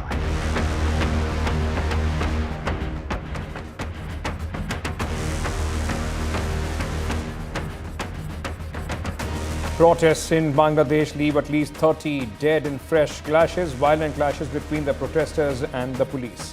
Protesters demand resignation of Prime Minister Sheikh Hasina. Far-right protest in United Kingdom turn violent. Riots continue across United Kingdom after a stabbing incident. The government says protesters will pay a heavy price.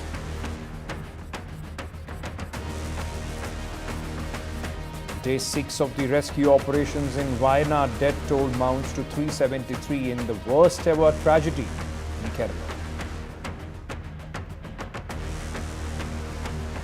Over 11 dead in flash floods in Himachal Pradesh, 40 missing after series of cloudbursts. Key roads and highways swept away.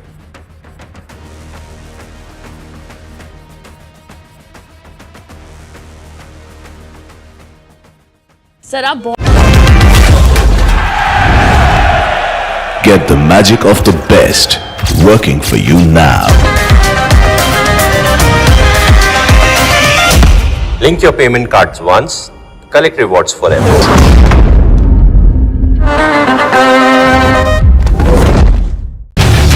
Get ready for the ride of your life.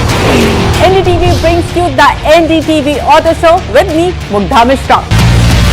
From the fastest supercars to the sleekest new energy vehicles to your trusted daily ride, we cover it all. Every Saturday at 10:30 a.m. and Sunday at 8:30 p.m. only on NDTV 24/7. Your next great escape starts here. The biggest democratic exercise in the world. Team NDTV covers it from ground zero. BJP really had to fight a tough election this time. Unprecedented exercise.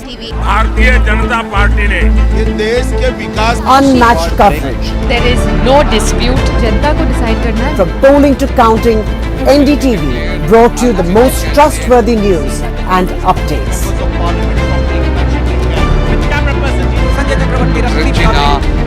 Elections mean NDTV. NDTV proudly upholds its legacy of trust and credibility. According to the prestigious Reuters Institute's Digital News Report 2024, NDTV is the top-most news platform in the country. Number 1 in both online and offline reach in India. Beating all its competition, NDTV stands for trust.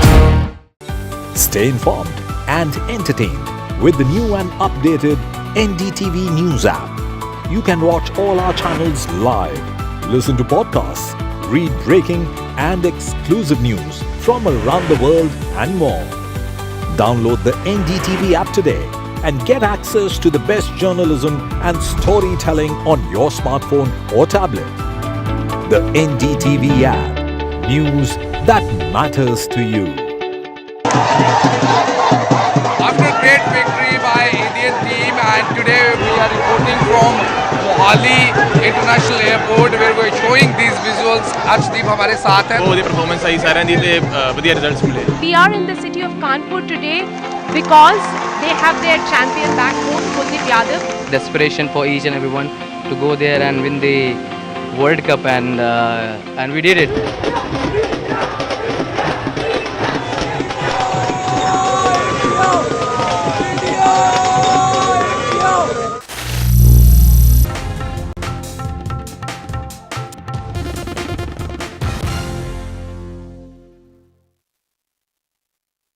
Hello and a warm welcome to this special Olympics edition, speaking to Indian hockey Olympic medalists. In fact, till 1964, India had dominated in Olympics hockey, winning 2 hat-trick gold. You heard it right, India had won gold in 6 Olympics. There was a break after that, and the last time India had won a gold was in the 1980 Moscow Olympics. The team is yet to win a gold after that. We are privileged to have with us, to my extreme right is Mr. Vasudevan Bhaskaran, the captain who led the Indian team to win a gold in the 1980 Moscow Olympics. To his left is Mr. Munir Syed. He won a bronze in the 1968 Olympics at Mexico City. And to my immediate right is Mr. Charles Cornelius, who won a bronze in the 1972 Munich Olympics. It's a privilege to have you with us this evening. If I can begin with you, Mr. Bhaskaran, you led the Indian team to win a gold in Olympics hockey in 1980. Can you take us back? What happened when you landed in India with gold in your hand? So I think as usual, when we come to India, especially we land in Delhi, it is the same as what we see in cricket team. Same Bhangra, same, everything is the same what we saw about 30, 40 years back. Only thing, more numbers now, and that time there were more fans because people, we used to have, it was not the same like, Indira Gandhi Airport, it's slightly a smaller airport. So I think these are the issues that where as things changes, the fans become more, the people start seeing the team which is winning. I mean, that's more important for the fans and the families. So I think when he landed, the hockey was again revived because say, for example, if he had not won the medal there, I think I'm afraid that hockey would not have survived in the next future. And later on, we got back M.M. Ramaswamy there, and then we started moving forward to take Indian hockey forward. And he did a good job in having an India-Pakistan Test series, coming back to India, sending the Indian team to Champions Trophy. I think all this is an, good comeback for Indian hockey team after winning the gold at Moscow. You were a standby player initially, and you persevered and made sure you were part of the Olympics team. How was the selection at that time? It was very tough to get into the Indian team those days. As a matter of fact, there were so many players, each one better than the other. And then to get selected, you really have to put a very good performance and to get yourself selected, because the first priority was Punjab, the next was those from the railways or from the airlines, and last came the southern part. So in my case, I must say I went for the camp for the 60 Olympics to Rome. I was a standby. I went for the Asian Games again for the Bangkok Asian Games. In 62 I was a standby. In 64 again for the Tokyo Olympics I was a standby. In 66 again I went to Patiala or rather Jalandhar and standby. And 67 for the first time I said I was again called to the camp to Jalandhar, and I made a decision not to go. I said I've had enough, I'm going to retire, announce my retirement. Then my ambition, my eye was on the Olympics. For the 1968 Olympics, I thought this will be the last chance. So 68 Olympics again, we were in Patiala, and we were in Patiala for a 1 month camp. About 65 to 70 players. Then they reduced the size after 1 month to 30 or 35 players. The team moved to Jalandhar, and there again it was last 1 full month of grueling training, the last 3 days of trials, and I got selected and my ambition was fulfilled. Mr. Cornelius, is it true when you landed with a bronze, you were shy to display it, you actually were hiding it, because in Punjab they don't honor anything but gold? Yes, Punjab, they all gold medalist. Village called Sansarpur and Jalandhar. They're very good hockey players. Almost all the villagers are good hockey players, and around about 25 Olympians with gold were there. So they don't respect anyone who brings a bronze or silver. So we had a very bad time, though we brought the bronze medal. Mr. Bhaskaran, those years there was no Indian Olympics Association. Mr. Sam Manekshaw, the field marshal, he had actually chosen you as the captain. Tell us the story behind. Well, I think the camp was held in, first time I would say that it was held in Bangalore, but I have to say that school without a blackboard. Indian players were without an Ostrotov. He used to come at least once in a week. He was based in Coimbatore. He used to come once in a week, see the boys, eat with the boys. And I never expected to be a captain, honestly speaking, though I was senior. But, then, the culture was different that, I had to go for interview. First time I am coming across a captain, normally in Indian team, it'd be a senior most. Okay, but this time I had to go for interview, like, any other, corporate. So I was asked to do this, and Sam said, okay, go ahead. Today I'm making you captain. Doesn't need one shot. What did he try to test from you? He tested and how will he communicate? You are from Chennai, you are from Madras, how will he communicate? So I said, I've been playing, I know you are senior, but how well you can travel with the team. Because that's very important, because youth had to be taken along with me. And I said I had a lot of confidence because most of the boys, I've been moving with them for 3 months. I used to talk to them that yes, we can make a good team, because we had some walkout in the team, like Surjit Singh walked out, Ashok Kumar walked out of the camp because of, Were you under pressure at that time? Not pressure. No, I did enjoy my captainship. I never had any pressure because my coach is a fantastic man, Balkrishna Singh. He was a man who was coached me when I was 17 years old for the combined team, went to Australia. So I think I had a lot of space to talk and a lot of space to move with the boys. That's the advantage I had. Mr. Munir, you had 2 captains at that time. Did that help, or was it a kind of a spoiled sport? That was a disaster, one word, because it was in Lovedale in Nilgiris. We had the Camp 68 camp, mainly to acclimatize to the conditions of Mexico, and our altitude of Nilgiris, Ooty was 6,000, same as Mexico. Everything was going well. The camp was going very well. We were all enjoying. We were really training hard. But after the 1 month grueling camp, they announced captain as Pritipal Singh as captain and Balkishan Singh as coach. The manager was already announced, General Mehra. So, unfortunately, Gurbakh Singh was another good player, and he went up in arms and said, I will not play, I'm going back unless I'm made the captain.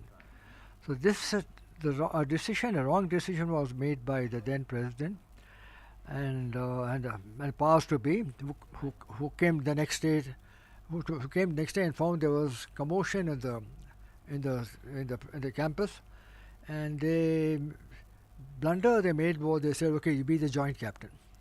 Never in any sport have there been 2 captains of one team. So our loss, Indian Hockey Federation Indian Hockey team's loss was laid in Ooty when the 2 joint captains, and thereafter the team split into two. It's a long history. I just want to cut it short. Team split in 2, and till we landed in Mexico. And after landing in Mexico, there was infighting, and the players were going out of control. And it was only due to the very first match in New Zealand we lost, and the fact that we were able to get the bronze is because of the caliber of each and every player.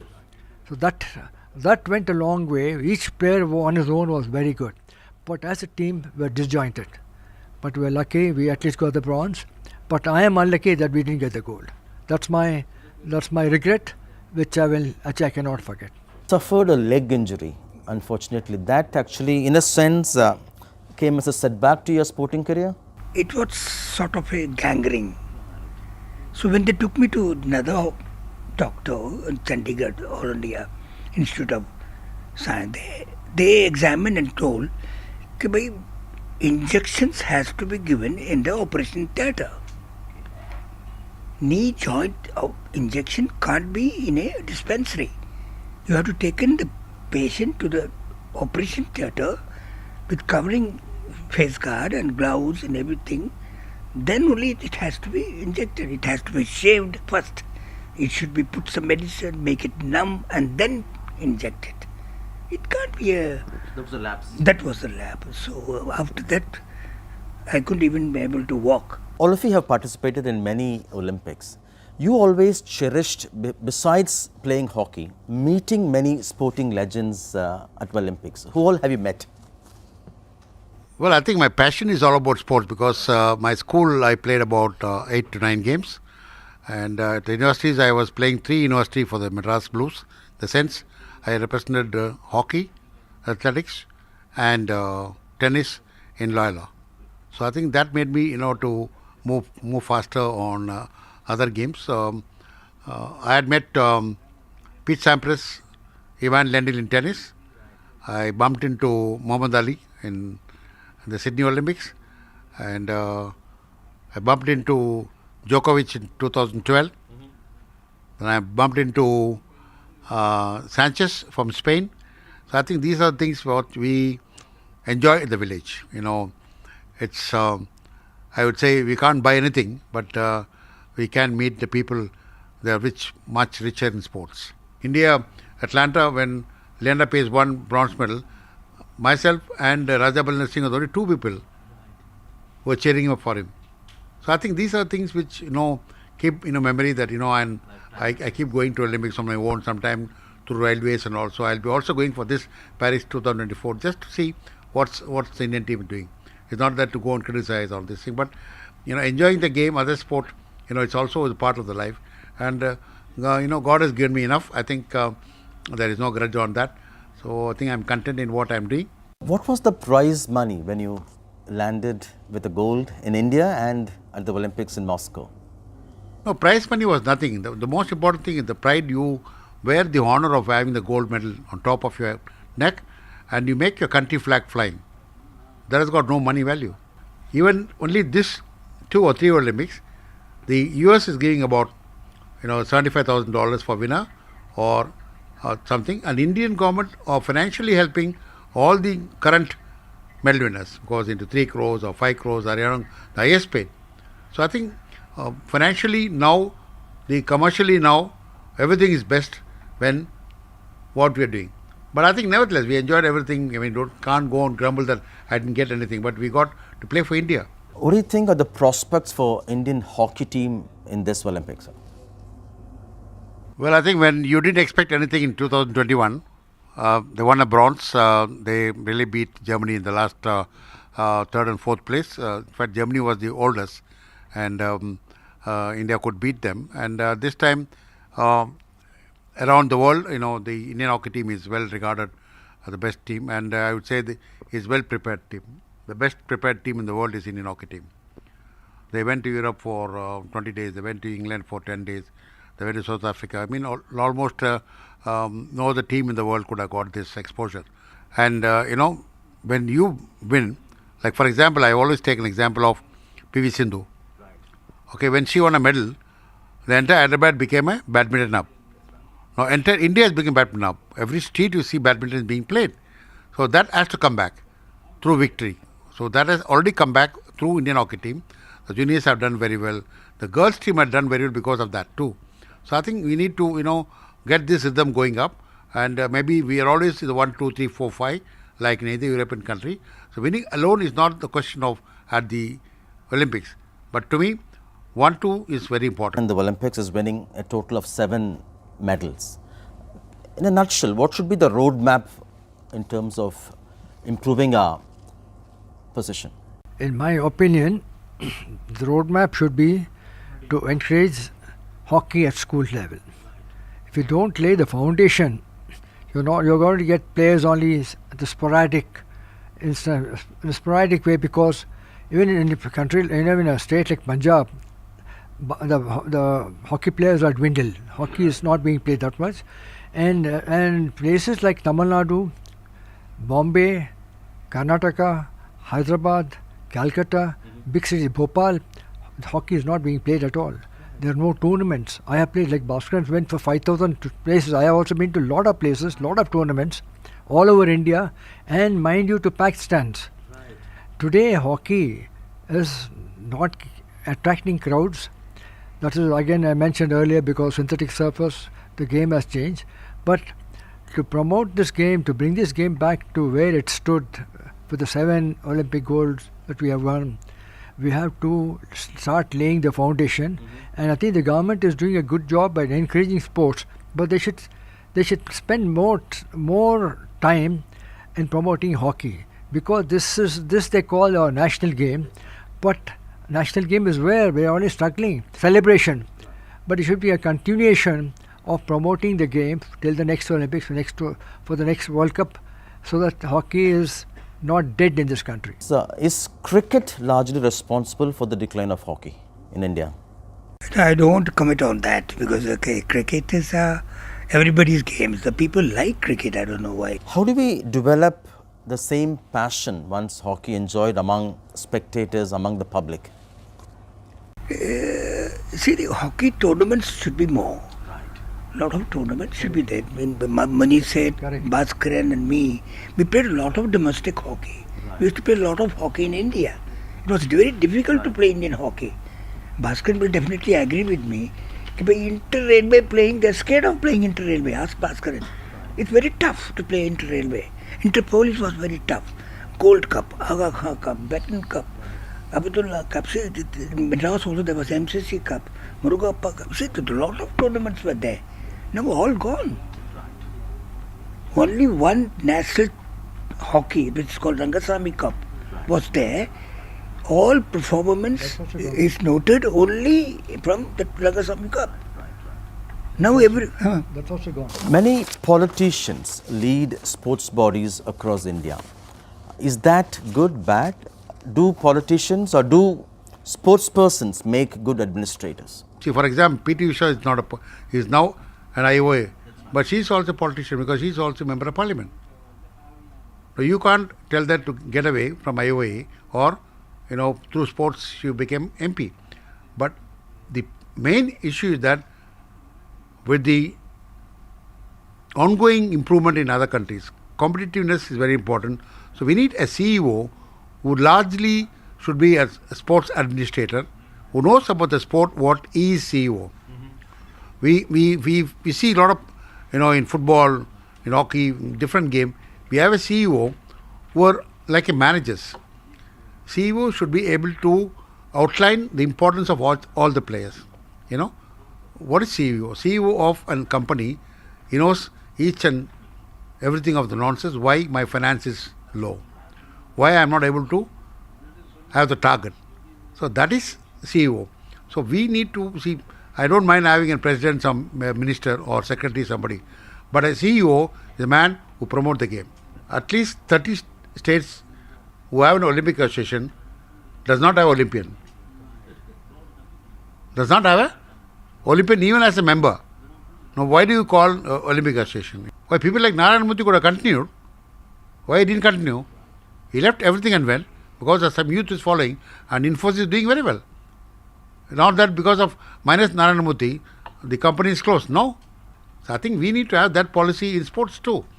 Then, you see cricket, why? Now you're asking about cricket. Cricket is flourishing because of the good administrators from all the states. Is the country able to tap or identify talent from rural areas to be able to send them to the Olympics? Honestly, as far as I know, in the south we don't have that finding the potential. There are hardly any tournaments. One line message from you, yes. We wish them a good result, because playing Olympic is not that easy. They have to work very hard. Every competition from the beginning is like a final. If they do it that, and every step they perform properly, because every day's performance is more important. I'm very much sure that last time they won 7 medals, and this time they're definitely going to win more medals. As already mentioned earlier, In my opinion, the team is very fit. I can only wish them good luck, and a little bit of luck, they should be on the podium. Thank you very much, gentlemen. It was a privilege speaking to you, and you're such an inspiration. India had won a bronze in the Tokyo Olympics in 2020 hockey, and hockey lovers across the country would be rooting this time for a gold.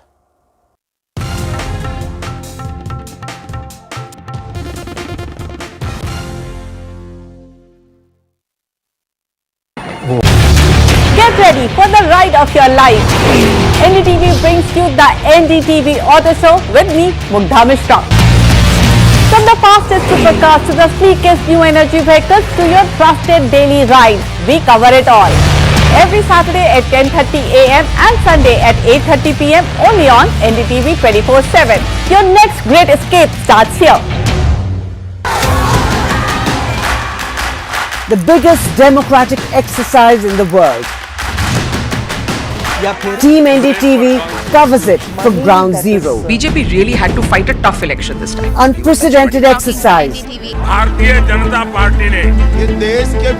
Unmatched coverage. There is no dispute. जनता को decide करना है. From polling to counting, NDTV brought you the most trustworthy news and updates.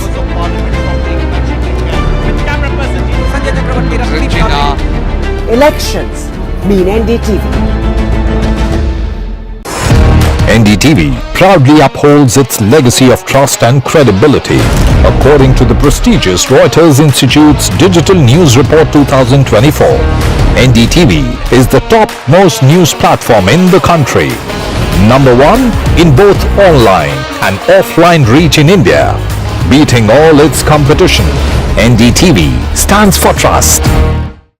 Stay informed and entertained with the new and updated NDTV News app.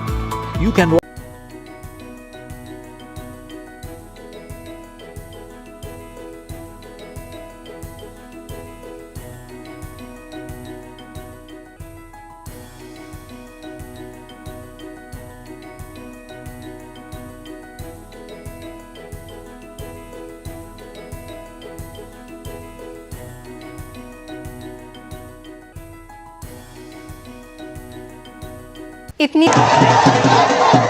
After great victory by Indian team, and today we are reporting from Awami International Airport where we are showing these visuals. Arshdeep हमारे साथ हैं. वो performance सही सारे दी थे बढ़िया results मिले. We are in the city of Kanpur today because they have their champion back home, Kuldeep Yadav.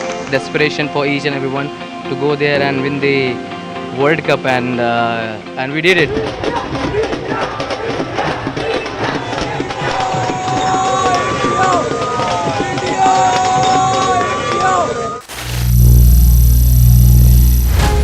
Some people say the metaverse will only be virtual. One day this lecture hall will be made of code, and driverless cars would be trapped in intersections. But even in this maze of the future, you can't wish away health. It's time to become more resilient.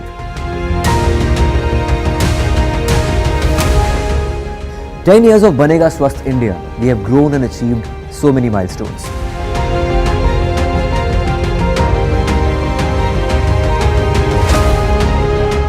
And now I have a plan to beat the urgency, to stop breathing with difficulty, to relieve getting choked with inactivity.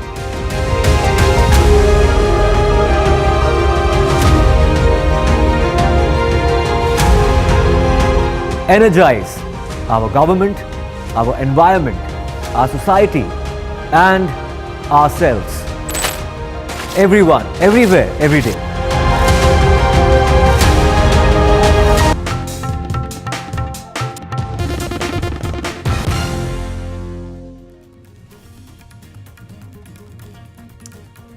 Over 30 dead in fresh clashes in Bangladesh. This as Bangladesh is on the boil again. Anti-government protesters vandalize hospitals and offices across the country. They demand Sheikh Hasina's resignation. This is India issues an advisory for Indian nationals in Bangladesh. Far-right protests in UK turn violent. Riots continue across UK over the stabbing incident in Southport.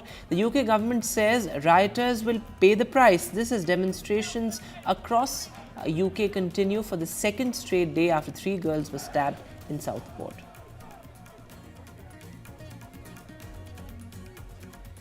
Over 11 dead in Himachal Pradesh and the flash floods after a series of cloudbursts.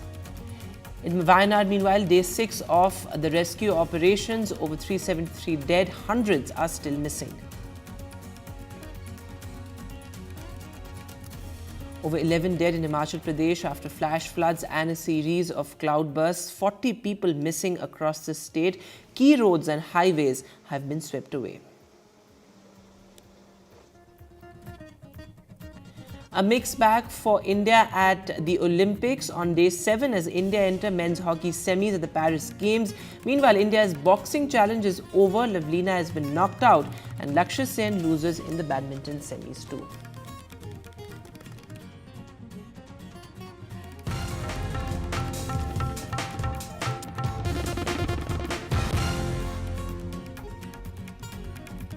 Hello and welcome. You're watching NDTV. I am Vedanta Karwala. Lead story, well, news just coming in. The government has planned a major overhaul of how the Waqf board functions across the country. Multiple amendments are likely to be introduced to the Waqf board bill. This, of course, as the Modi government is set to bring in a bill to curb the Waqf board and its functioning, and also sort of reduce the powers that the tribunals and the civic courts have. The Muslim bodies have said that this is unnecessary interference by the government. My colleague Vasudha Venugopal, who's breaking the story at this hour, is joining us live. So, Vasudha, what is the government mulling exactly? Because this seems like a major overhaul. Well, Vedant, yesterday there was a very important cabinet meeting in which these 40 amendments to the Waqf Act was sort of cleared. And remember, there is an act that's already in place. It was brought in 1954. There was another act that repealed it, and that was brought in 1995. But the amendments of 2013, which basically empowered the Waqf boards, are actually somewhere, the point of contention now.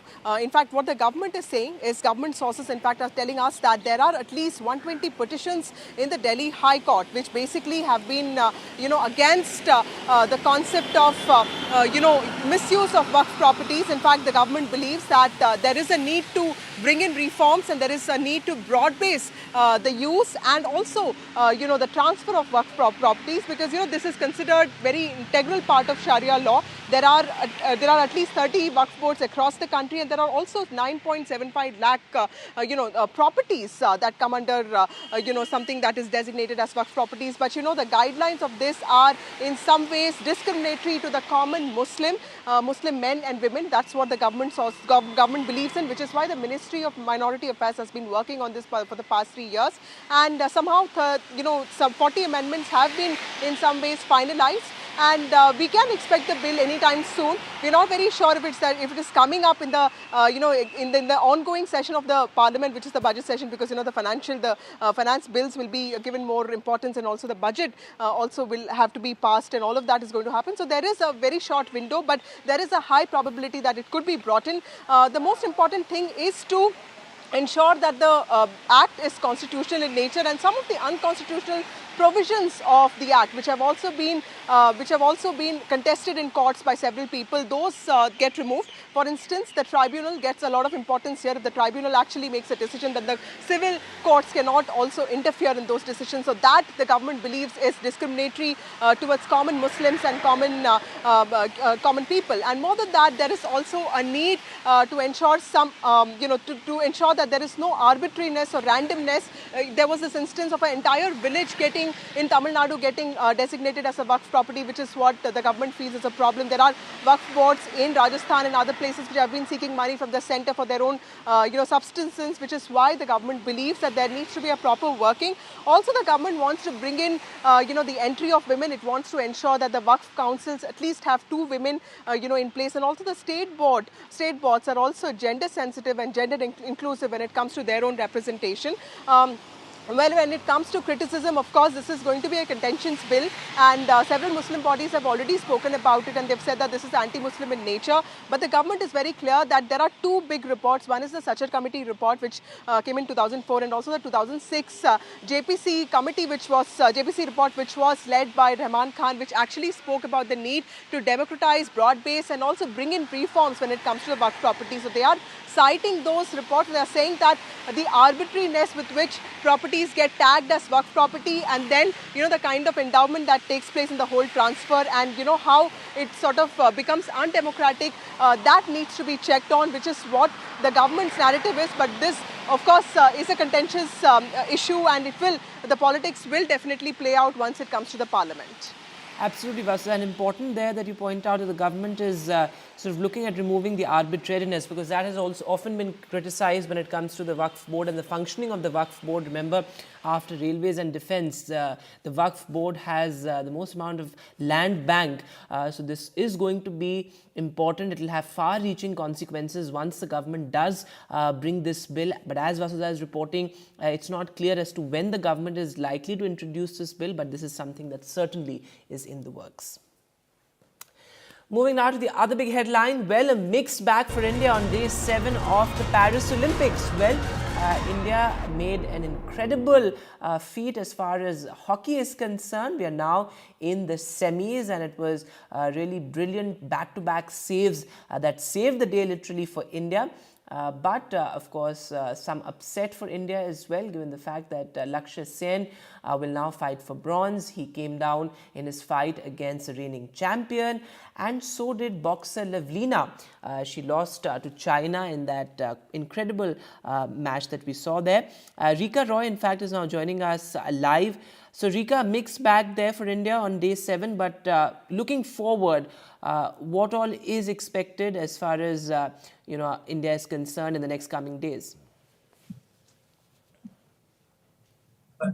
Well, Vedant, our big news of the day has been hockey. The Indian hockey team reaching the semi-final at the Paris Olympic Games. Remember, they were the bronze medalists edition of the games, and for them to reach the semi-final has been a big feat. The Indian hockey team has been in very good form getting into the Olympic Games, and there were a lot of expectations heaped on them after they won that bronze medal in Tokyo, and they are not just expecting to secure a medal, but a better medal this time around. One has to talk about the spectacular performance of goalkeeper P.R. Srijesh, for whom it was the 23rd shootout of his career, and he has managed to garner 13 wins in those 23rd shootout, which is also a very good percentage for a goalkeeper. Srijesh stood like a rock in front of the goal, disallowing the English to find any sort of momentum, any sort of passage. They made 21 tries, but P.R. Srijesh didn't allow the wall to be breached except for one time. Then the English scored after 60 minutes of backs to the wall hockey. India had to go into a shootout. In the shootout, Srijesh made a fantastic save, and the English couldn't score another time. And as a result, the score line stood at 4-2. They will now face the winners of Germany and Argentina in the semi-final match. And if they happen to win that, they will be in contention for a silver or a gold medal. Now, talking about Lakshya Sen, which is the other medal match that we are going to have tomorrow against the Malaysian opponent. And that match is around 2:30 Paris time here. That is a bronze medal match, which Lakshya will be trying to win. He had played some sensational badminton since he came to Paris. He had come in as an underdog, world number 19. His coach had called him an underdog. But the moment he stepped onto the badminton court, there were many of the top-flighted professionals, world number 3, world number 12, world number 13. All of them, Lakshya had beaten en route to his semi-final clash against current Olympic champion Victor Axelsen. The Dane, in fact, started slowly. Lakshya dominated the beginning of both the games, but then the momentum swung towards Dane after a point in the match, and Laksha was unable to. All right, we seem to have lost that line with Rika there, but as Rika is reporting, the big story today has been India's incredible feat in hockey. We are now in the semis, but Lakshya Sen, of course, will play for another medal match tomorrow, as Rika is reporting, though, of course, he came down in his fight against the current Olympic champion. Listen in to what his father had to say. लक्ष्य ने अपनी तरफ से try किया और कभी-कभी matches में ऐसा होता है और अगर जीतता तो डेफिनेटली हम सभी लोगों को खुशी होती और अभी हम लोग कल का जो ब्रॉन्ज मेडल का एक मैच है उसके लिए प्रिपेयर करेंगे। नहीं, अच्छा लगा कि वो इस पूरे टूर्नामेंट में बहुत फोकस था, बहुत अच्छी तरह से खेल रहा था और उसी की वजह से वो जो उसका स्टाइल ऑफ प्ले था जो भी वो उससे वो सेमीफाइनल खेला और मतलब उसकी परफॉर्मेंस से हम लोग भी और वो खुद भी मतलब सेटिस्फाई होगा, ये मैं सोचता हूँ।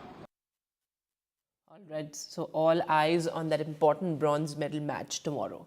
But moving now to the other big international headline, well, unrest yet again in Bangladesh, India's neighboring country, is on the boil. At least 52 people have been killed in violent protests across Bangladesh. This as protesters demand the resignation of Sheikh Hasina. There you can see visuals of public offices, hospitals, all being vandalized by protesters there. Extremely concerning. The Indian government has also urged Indian nationals in Bangladesh to remain alert. My colleague Vishal Vivek is now joining us live. So Vishal, the primary demand seems to be the resignation of Sheikh Hasina. We saw those clashes with the ruling party workers as well. But how is the government looking at curbing these protests, because they're actually getting out of hand now?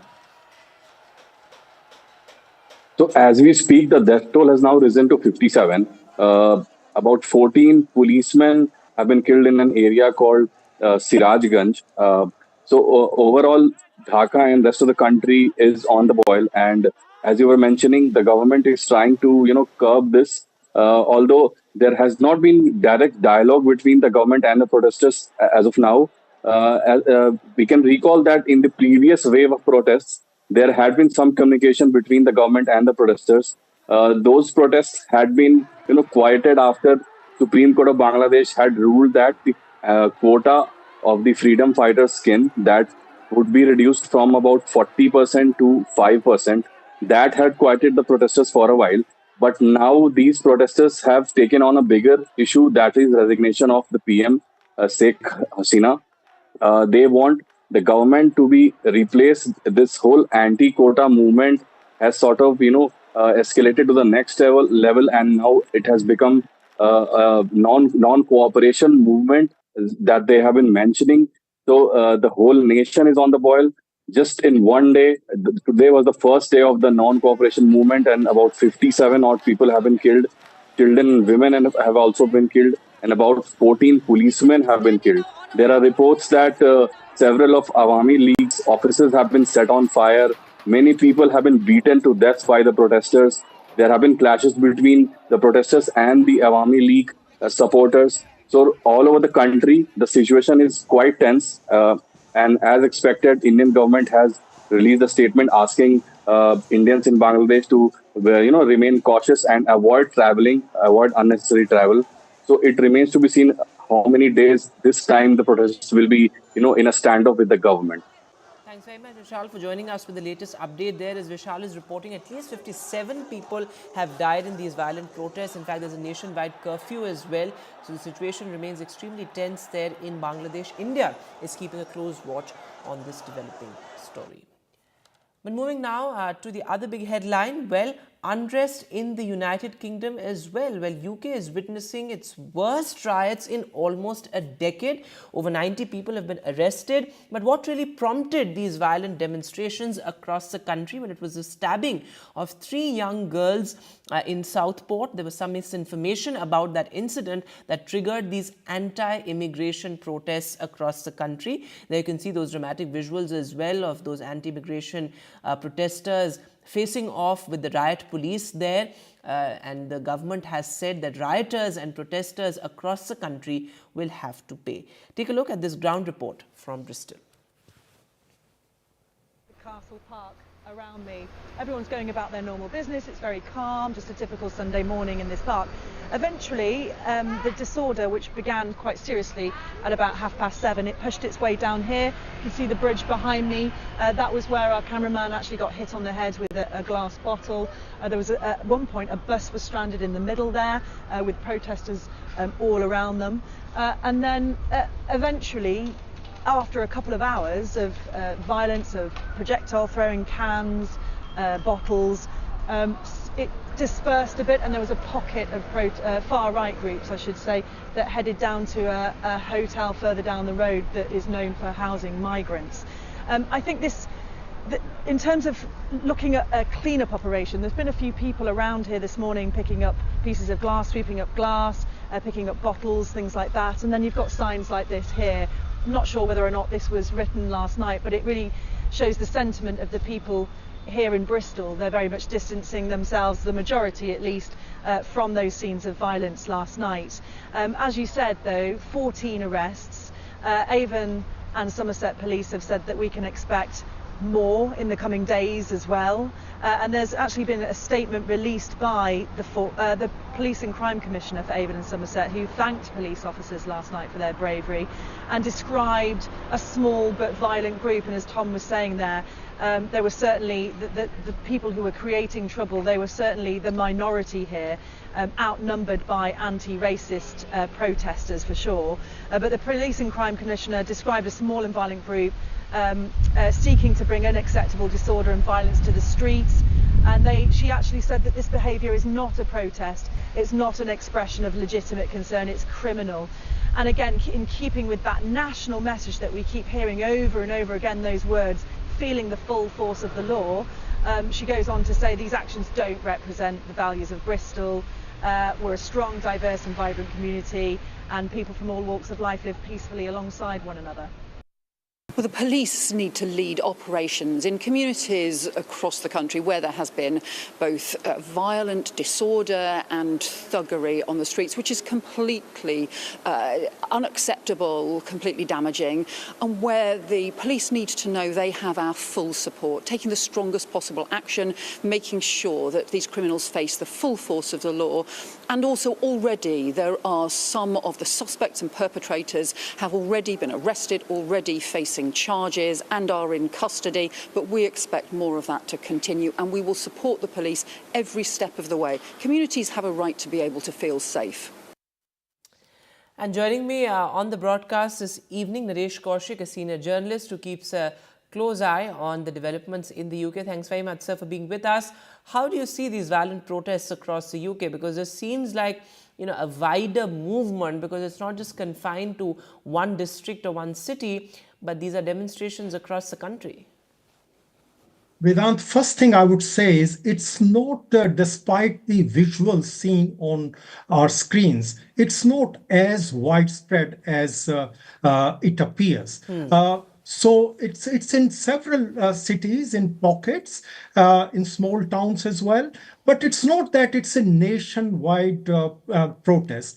And the second thing is you also have counter protests. So as your reporter pointed out, in some cases the anti-fascist protests outnumber the far-right protesters. So one thing of reassurance to people is that not every Black or Asian person is under threat in Britain at the moment. It's a small number of people. Nevertheless, they are quite vocal. And as you know, any vocal protesters, they do make headlines and create some kinds of fear. And this is not only happening in this country, this is happening across Europe. As you know, there are 6 European countries where far-right governments have come to power. And Britain actually defied the trend. It elected a relatively, I won't say a leftist government, but center-left Labour government came to power recently.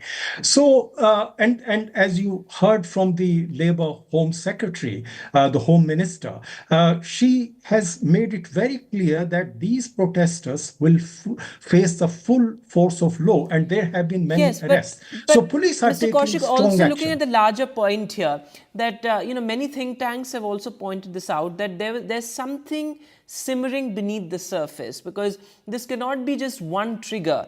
Of course, the fake news about the incident that happened in Southport was the immediate trigger, but there's something larger, the narrative, the rhetoric that we've been seeing in the UK, and something beneath the surface. Well, the most important thing is the immigrants. And you have these small boats coming from France across the channel. And they have been coming for several years. And they have increased in the last few months. And in summer months, they always increase. And in the last election, although a Tory party, which is a right of centre party, they lost the election to Labour. But there was an anti-immigrant party which garnered millions of votes, and they even for the first time they got 5 seats in parliament. So of course, the anti-immigration sentiment is something there. that is There at no the core of doubt this, it, and that which has is been why simmered. perhaps we're seeing these violent protests across the country. But as you say, these are not as widespread as they seem, and there are counter protests too. Naresh Kaushik, thanks very much for being with us this evening. This remains one of our top focuses on NDTV. But moving now to a story we've tracked very closely on NDTV, and that's the Wayanad landslides, where the death toll has mounted and it's reached almost 370. This as rescue operations have entered their final phases as per the state administration. Now remember, the focus also is on the rehabilitation of the families displaced. My colleague Pratibha Raman reports from the epicenter of the landslides. Well, in fact, yes, it is day 6 that is coming to an end as far as the rescue operation here is concerned. And I must give you a picture of the entire area that is being, with the search operation that is being conducted here. A lot of thick green cover that you see, and it is practically impossible for the rescue personnel to get into the thick forests here and try and see if there are any kind of survivors. However, scientific equipment like drone technology as well as thermal scanners are being used, helicopters all the time making their rounds here. The IAF, the defense teams as well as the NDRF and SDRF teams are all working in sync.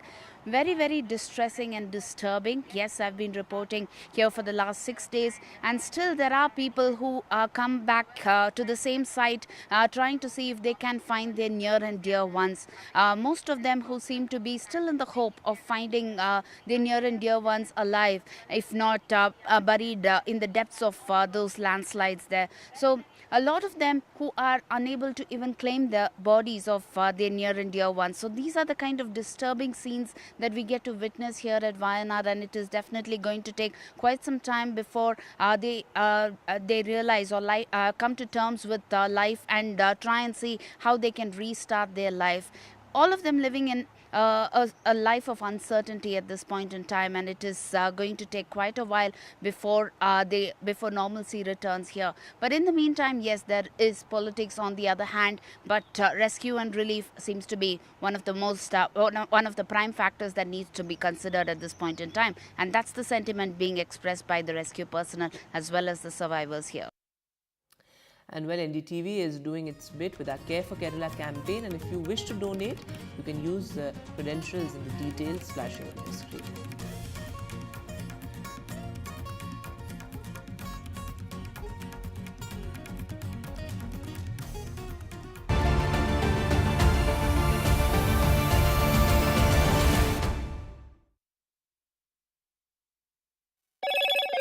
Hello, Moto.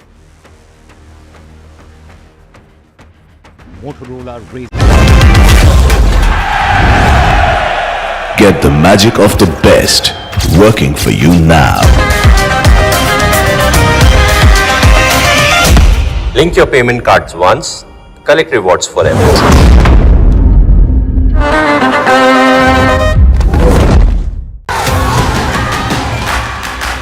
The biggest democratic exercise in the world. Team NDTV covers it from ground zero. BJP really had to fight a tough election this time. Unprecedented exercise. Bharatiya Janata party ने ये देश के विकास Unmatched coverage. There is no dispute. जनता को decide करना है. From polling to counting, NDTV brought you the most trustworthy news and updates.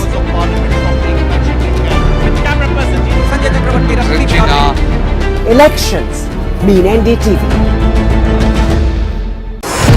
NDTV proudly upholds its legacy of trust and credibility. According to the prestigious Reuters Institute's Digital News Report 2024, NDTV is the top-most news platform in the country. Number one in both online and offline reach in India. Beating all its competition, NDTV stands for trust. Stay informed and entertained with the new and updated NDTV News app. You can watch all our channels live, listen to podcasts, read breaking and exclusive news from around the world and more.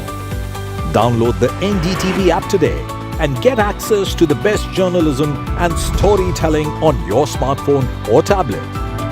The NDTV app. News that matters to you. After a great victory by Indian team, and today we are reporting from Awami International Airport where we are showing these visuals. Arshdeep हमारे साथ हैं. बहुत ही performance आई सारे दी थे बढ़िया results मिले. We are in the city of Kanpur today because they have their champion back home, Kuldeep Yadav. Desperation for each and everyone to go there and win the World Cup, and we did it.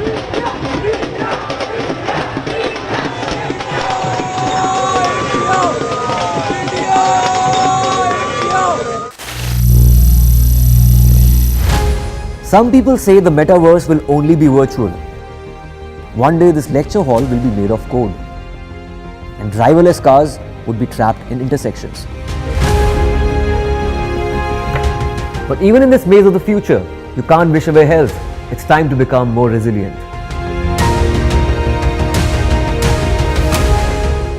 "10 years of Banega Swasth India, we have grown and achieved so many milestones.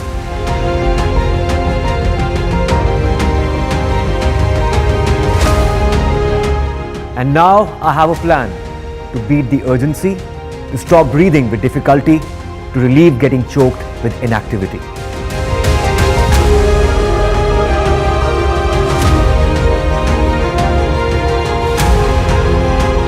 Energize our government, our environment, our society and ourselves. Everyone, everywhere, every day.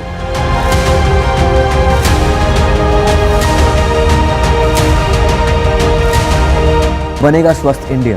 One world hygiene.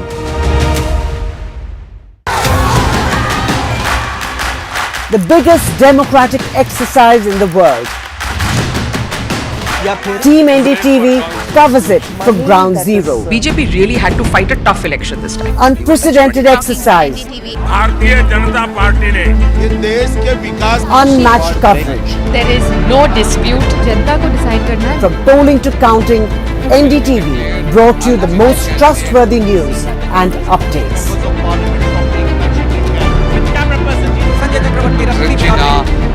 Elections mean NDTV.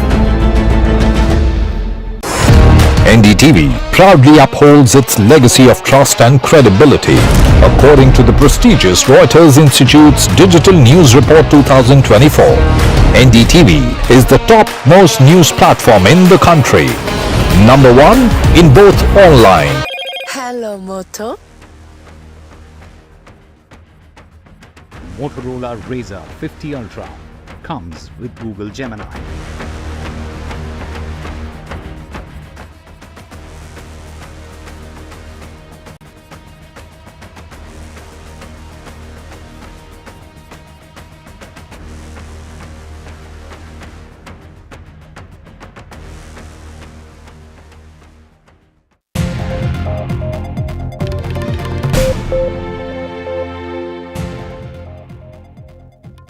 Hello everyone, this is The Last Word and I'm Maria Shakil. First Bengaluru, then Delhi, Navi Mumbai and now Hyderabad. Women murdered, assaulted and gang raped. In Hyderabad, 2 incidents of gang rape have been reported just today. A woman who threw a party to celebrate her new job was gang raped by her friend and 2 other men right after the party. And in a Nirbhaya-like horror, another woman was gang raped in Hyderabad in a moving bus. The bus driver is now in custody after she filed a complaint. Crime after crime. But where is the outrage? Where is the accountability? Is India fast becoming no country for women? NDTV has launched a Save Our Daughters campaign to put the spotlight on women's safety.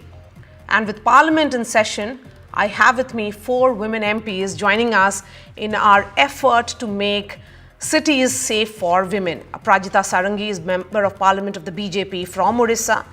We have Dr. Kadiyam Kavya, Congress MP from Telangana. Shambhavi Chaudhary is LJP MP from Bihar, also the youngest woman MP of 18th Lok Sabha, and Dr. Rani Sri Kumar is DMK MP from Tamil Nadu. Ms. Sarangi, I'm going to begin with you. A former bureaucrat you were, and now as a member of Parliament, someone who is involved in lawmaking, is there a sense that nothing seems to be changing as far as women's safety is concerned?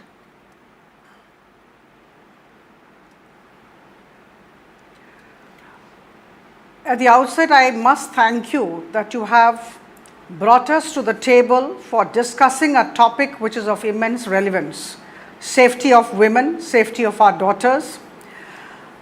I can only say that the National Crime Record Bureau report gives us figures which actually put us all to shame.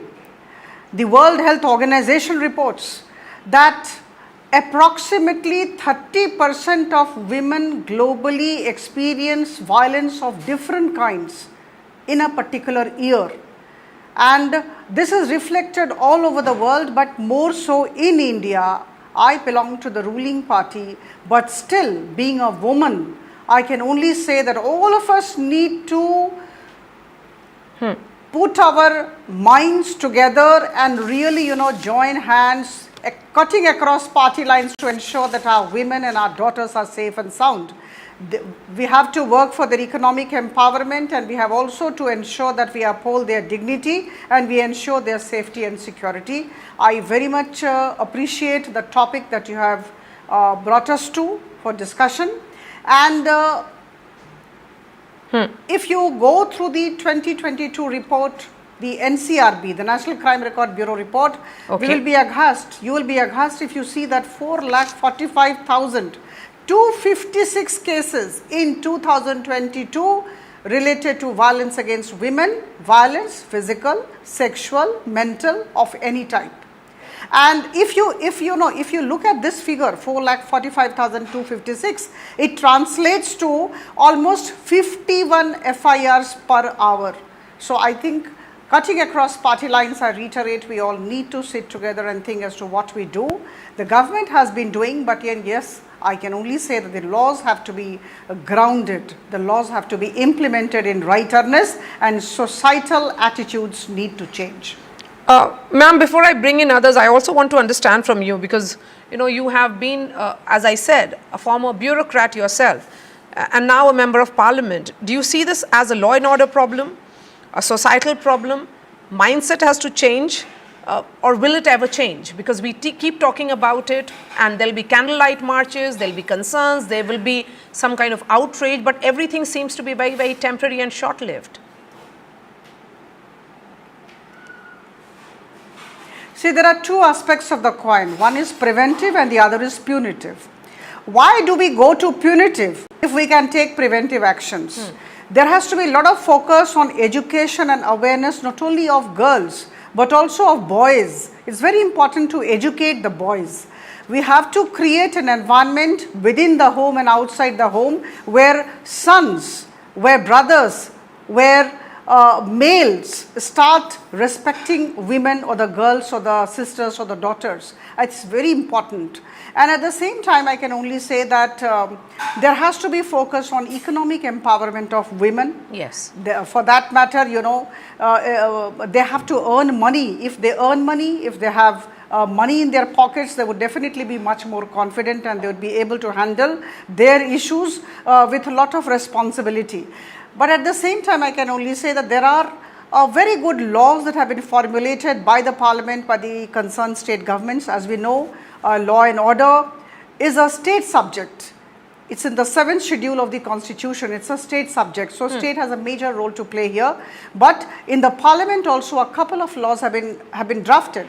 And we are aware of them. The Sexual Harassment of Women at Workplace Prevention, Prohibition and Redressal Act 2016, which was in pursuance of the Vishakha guidelines. And these Vishakha guidelines are very critical.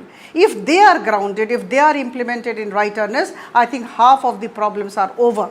And these Vishakha guidelines came after the Supreme Court judgment of 1997. Right. We have the Dowry Prohibition Act 1961, Prohibition of Child Marriage Act 1961, Medical Termination of Pregnancy Amendment Act 2021. See, why do I say all these? The laws are there, very much there, whether drafted by the state government or the central government. Important is how well we implement these laws on the ground. Yes. So these would be punitive actions. Yes, Dr. Kavya of the Congress is also joining us. Dr. Kavya, we are having this discussion on a day that two unfortunate incidents have come to light from Hyderabad. It appears that urban spaces are becoming more unsafe for women. Why are we not able to protect or save our girls? I think there are many faces for this issue which we have been facing since many decades actually. It is the social aspect, the boy and the girl, they should be shown equality from the childhood itself, from their home itself, and then there should be social awakening, that is the women, they should get much respect and then they should get their priorities right, and they should also have financial independence. Just now our one of the ma'am who mentioned about the financial independence, and also it is not at the level of rural or something or tribal areas, but it is also in metropolitan cities where women are harassed at their workplaces or even after the work. Like for women or for any girl, starting from the female feticide till her old age, she is very susceptible to many things happening around her. It could be mental violence or physical violence or any mental harassment, anything she'll be facing throughout her life. It is her that she should be strong enough to face this, and even she should get enough encouragement and support and independence from her own family members. Then only she can survive in the society. So the support has to come all round. But if there are crimes happening outside of their homes, then what can be done? This women. Yes, ma'am. Yes, not just the legislative things. Yes. It should be also social education. The society has to change a lot. The societal masses, they should change a lot. They should protect their girl child right from the early life. That is, these children at every stage of their life, women are experiencing much abuses, be it child abuse or sexual abuse or anything. She'll be facing it right from rape is not just from 15 to 50 years or something like that. I have seen it up to 80 years of old women also getting raped, or the rape person who is committing the rape might be her own father. So girl is not protected in any way, either from her family or anything, because we have seen these issues even in our state or in any other places. Okay. So all-round improvement and all-round education is always needed. Yes. Shambhavi is also joining us. Shambhavi is one of the youngest MPs of the 18th Lok Sabha. Shambhavi, it's almost every day that we hear of one or the other crime against women. As a young MP, do you feel let down by the lawmakers themselves, or do you think that it's a larger problem in itself which we are not able to find a solution of? First of all, thank you for having me on this show, and thank you for giving me an opportunity to put my views forward. The most important thing that I feel concerning women's safety is definitely it needs a collective effort. where the government is on the forefront, but you need a very strong administration also. And the most important is the civic sense, the mental strength, the mental capacity. See, there is a saying where very nice media channels, very nice news channels have collectively focused on how women are not even safe in their own homes, and this whole issue on women's safety needs to be addressed together. It's not something that, okay, today the government will come forward and it will fix the problem. No, it does not happen like that. The civic society needs to come together. The patriarchal mindset, the stereotypes that are related to women, all of these need to be tackled together. Yes, Shambhavi, since you're from my home state of Bihar, there are stories of Bihari girls, and who have to, all of us have to migrate, leave our hometowns and our state for better opportunities and jobs. Aprajita Sarangi here was talking about economic independence.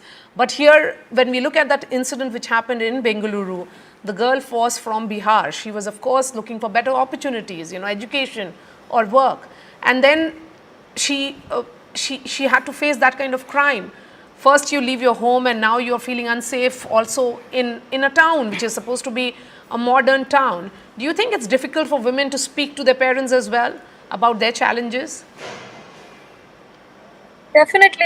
When I was in Delhi, my parents were also worried all the time. Although I come from a very, having said that, I understand that I come from a very privileged background. Despite that, my parents were always worried. This issue of women's safety is something that is so deep in the society. It penetrates all classes. It penetrates all kinds of castes. And women discrimination is something that is so prevalent that, discrimination or unsafety of women is something that people mostly don't even seriously talk about. They are just worried that, okay, my daughter is in this big city and something might happen to my daughter, but they collectively don't address that issue. And, the incident that happened in Bengaluru, it's deeply shocking, it's horrifying, and, people who are responsible for it should definitely, be penalized, because see, what happened was that she was murdered inside her hostel PG. I think it was a paying accommodation, and it puts forward a very important truth that the women are not safe anywhere, and it's not because the government is failing; it's because we are failing as a society.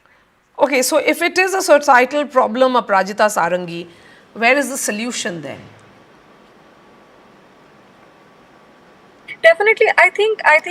Very good question. Advocating for women's Okay, that's a question for Aprajita Sarangi. Shambhavi, I'm going to come back to you. Just a moment. Yes, Aprajita Sarangi, go ahead, ma'am.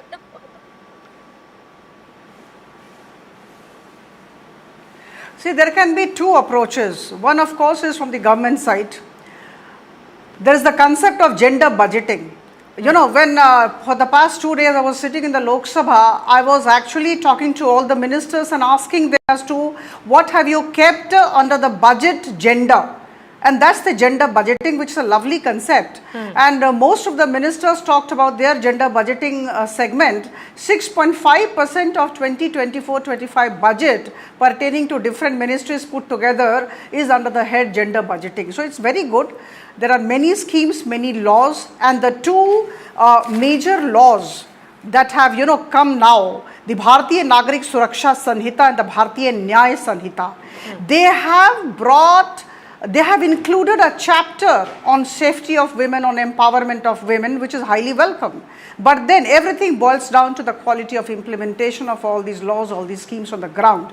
So I think government has a role to play. Government must ensure the enforcement of the laws and the proper implementation of the schemes meant for the welfare, meant for the empowerment, and meant for the safety of women. But at the same time, very important is we all need to work together, whether government, whether non-government, whether family members of ours, all of us need to work together to create a very safe environment. 8th March every year is celebrated as the International Women's Day. That particular day, you can see everywhere, women women's dignity is supreme, these kinds of things we hear here and there, and women are kind of shown respect in every social functions. But the fact remains that 365 days, women and daughters must be respected. Their privacy needs to be respected. So I think it's everybody's job to see that our women, our girls are not treated in an inferior manner and they are not treated as second-class citizens. Unfortunately, it is happening. Things are improving, I must say. I come from a very ordinary background from Bihar, Bhagalpur, Bihar. Very ordinary background, but I could come this far because that societal environment was there. The ecosystem was favorable for me, and that's why I'm here sitting. I was in the IS and now I'm here because my parents and my system, my family helped me come up this far. So I think all the women MPs who are here, they must have fought their way through and they must have got that, the favorable ecosystem. So I think all of us need to work together, and people like us who are in a privileged position, as Shambhavi said, we need to create that favorable ecosystem for all our sisters across the country. That's our job. Ms. Sarangi, thank you so much for Nobody putting can say that the government will do or the non-governmental organizations will do. It's putting that across effort. so very well. Dr. Kavya, I'm going to take that thought forward. After the Nirbhaya incident, then there was this entire emphasis on speedy justice, that there should be fast tracking of cases as well. Where are we headed? But nothing seems to be changing much because that fear of law isn't there somehow. Yes. Actually, this women's safety, whatever the acts that are imposed right now, they should never be a party election slogan. It should be a continuous process where women should be safeguarded because we are three girl children for my father. We don't have any brothers. So my parents, they safeguarded us, they protected us. But in every family, if they see such incidents of happening, suicides or homicides that are happening right now, or the murders that are taking place, they will go back and say, just sit at home and be safe, that's enough for you. Because in India now, women need to come forward in every aspect, in every area. So such incidences will make the parents feel vulnerable about their child.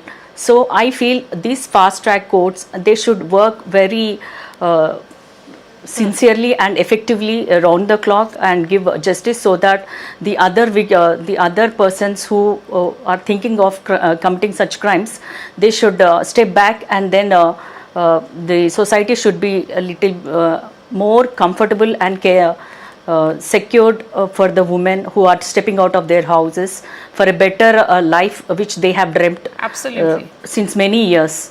Yes, so it is about that collective responsibility, as and all of you are members of parliament sharing your stories as well. So it's certainly a beautiful way in which Aprajita Sarangi and Dr. Kavya has put across their thoughts. But Shambhavi, what do you think women MPs can collectively do? Because there are newer challenges, as your fellow MPs are talking about, both within and outside the house. Definitely, I think advocating for women's safety, advocating for a society that is more just, advocating for something. See, the whole point is that nobody comes collectively. Everything gets politicized. When you come from a political background, suddenly everything is about politics and how somebody is wrong and somebody is right. But this issue on women's safety, on justice to women, on how women can be empowered further, needs a collective voice that has got nothing to do from the government or from the opposition. We need to come together and advocate for it. Other than that, we need to create awareness through different, we can do this in our constituencies, we can do this in our home states. We need to collectively talk about different issues pertaining to women, be it the dowry, be it patriarchal discrimination, be it unfair, the wage gap. So these are some little things that we can, address. We need to talk about it. We need to talk about it more boldly. And most importantly, we need to educate women. We need to run campaigns, awarenesses where education of women is prioritized, where education, higher education in women especially. So, when I talk of education, I don't talk of primary education. I mean, higher education needs to be prioritized, where opportunities given to women need to be, that needs to be on the priority list. How women are getting jobs, we are talking about that, but are we creating a safe environment for them to work? Are we addressing the wage gap? And definitely, I am a sociology student, and I continuously talk about it, about how women have to work in two shifts. They work outside also, and once they come home, they work there also. So these are some issues that we need to collectively raise, collectively talk about. And I don't think that there is anything regarding women that is not important. Anything regarding women or girl or a girl child, education, health, everything, sanitation, everything is important. And it's about time, we are in 2024, it's about time that we all collectively come together and advocate for it. Prajita Sarangi, the concern certainly is that how do you ensure that the issue of women's safety is not politicized? Because law and order is a state subject. Every time there is a crime against women, there is outrage, but it invariably becomes politicized. It becomes about political blame game, or what could have been done which was not done. Absolutely. I fully agree. Now here, when I'm sitting with you talking about women and their causes and the concerns around them, I don't think I'm talking to you as a member of parliament from the Bharatiya Janata Party. I'm talking to you as a woman who is privileged enough to sit in the Lok Sabha. Right. So I think all the women, whosoever, whichever position they are in, I think all of them need to think seriously for their sisters. And we should also tell our sons, our brothers, our fathers to actually think in the same manner. And as I said, 8th March is the day when we celebrate womanhood. I think we need to celebrate womanhood every day of the year. And I think this has to be done by all of us together. Government has been doing its bit. Which government is there, that doesn't matter much. Whether it's the earlier government or the current government, we have also done a lot of works. I'm talking of the government in position.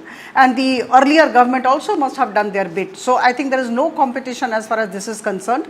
Everybody wants 50% of the population to be good. And women hold half the sky, as Mao Tse-tung said. So I think women are very important.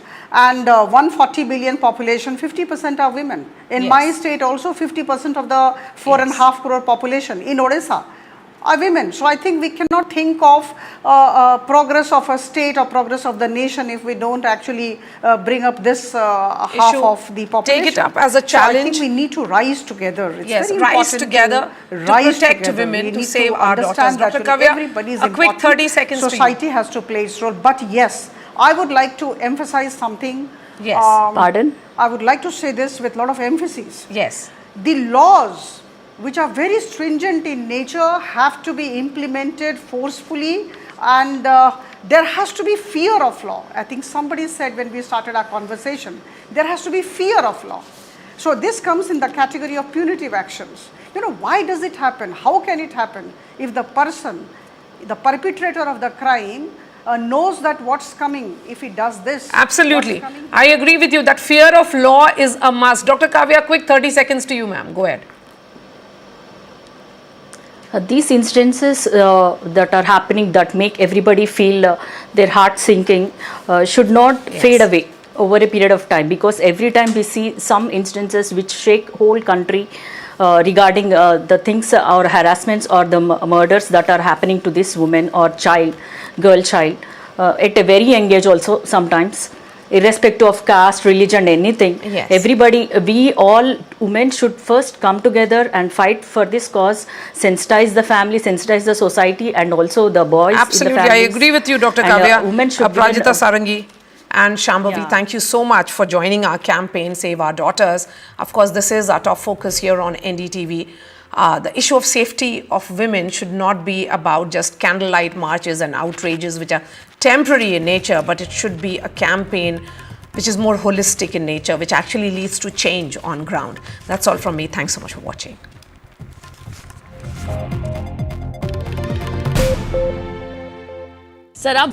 Stay informed and entertained with the new and updated NDTV News app. You can watch all our channels live, listen to podcasts, read breaking and exclusive news from around the world and more. Download the NDTV app today and get access to the best journalism and storytelling on your smartphone or tablet. The NDTV app. News that matters to you.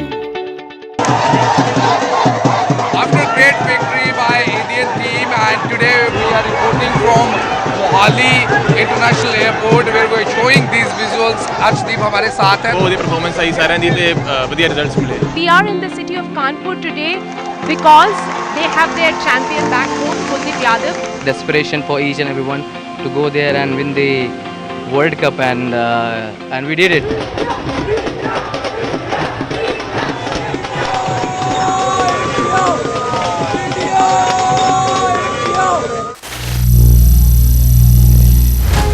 Some people say the metaverse will only be virtual.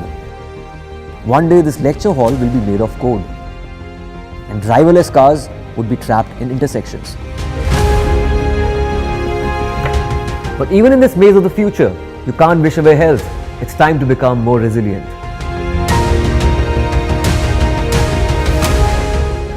"10 years of Banega Swasth India, we have grown and achieved so many milestones.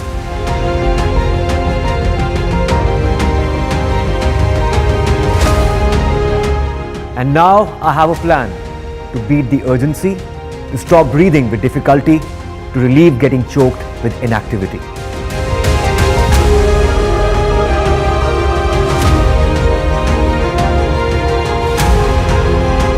Energize our government, our environment, our society, and ourselves.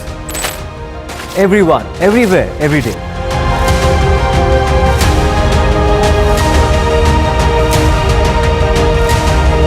Banega Swasth India. One world hygiene.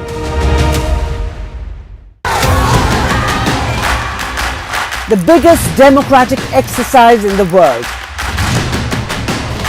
Team NDTV covers it from ground zero. BJP really had to fight a tough election this time. Unprecedented exercise. Bharatiya Janata party ने ये देश के विकास Unmatched coverage. There is no dispute. जनता को decide करना है. From polling to counting, NDTV brought you the most trustworthy news and updates.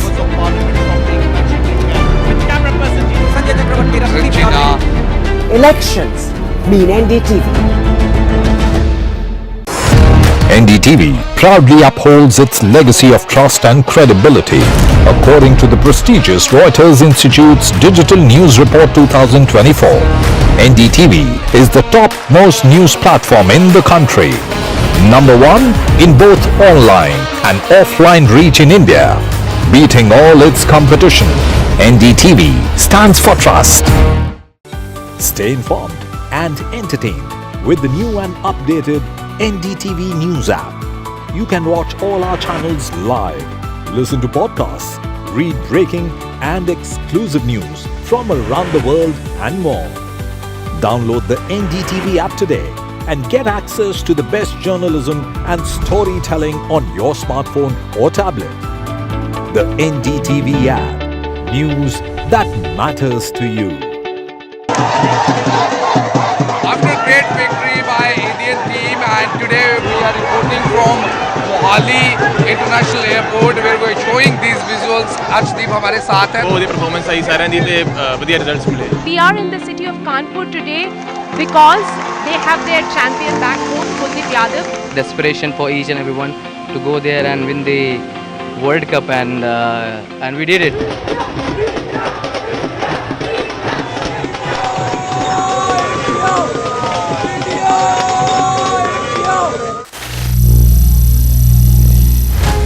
Some people say the metaverse will only be virtual. One day this lecture hall will be made of code, and driverless cars would be trapped in intersections. But even in this maze of the future, you can't wish away health. It's time to become more resilient.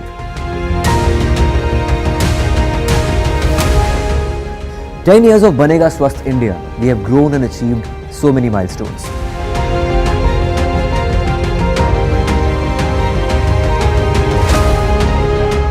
And now I have a plan to beat the urgency,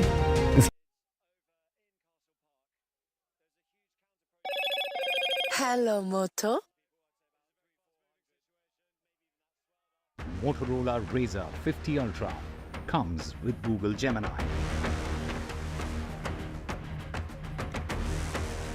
Indian hockey team reaches men's hockey semi-finals at Paris Olympic Games after beating Britain.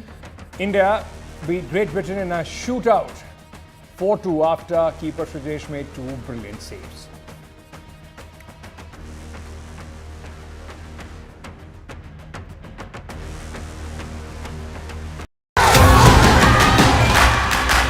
The biggest democratic exercise in the world.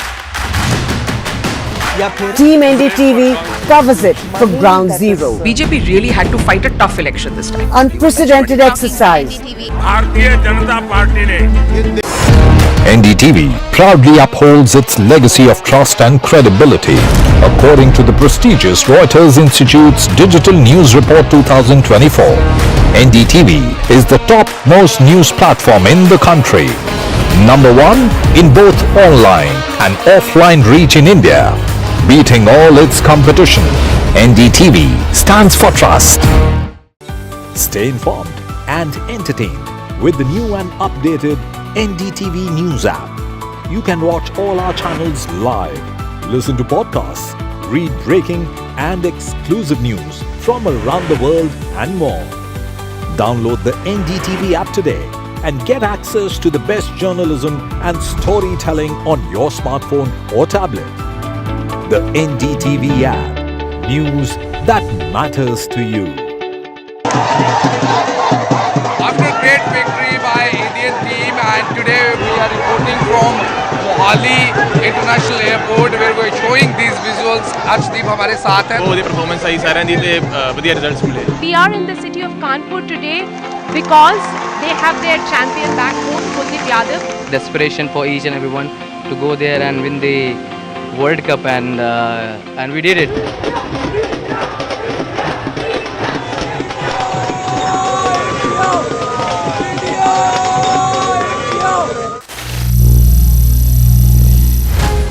Some people say the metaverse will only be virtual.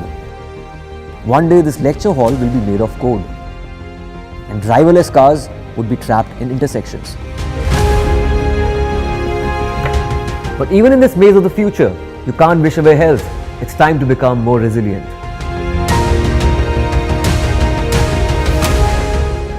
"10 years of Banega Swasth India, we have grown and achieved so many milestones.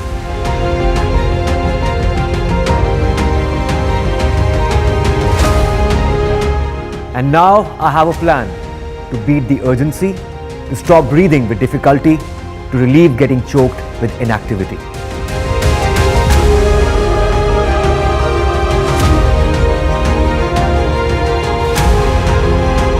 Energize our government, our environment, our society and ourselves.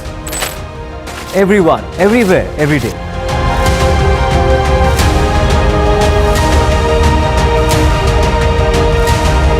Banega Swasth India. One world hygiene.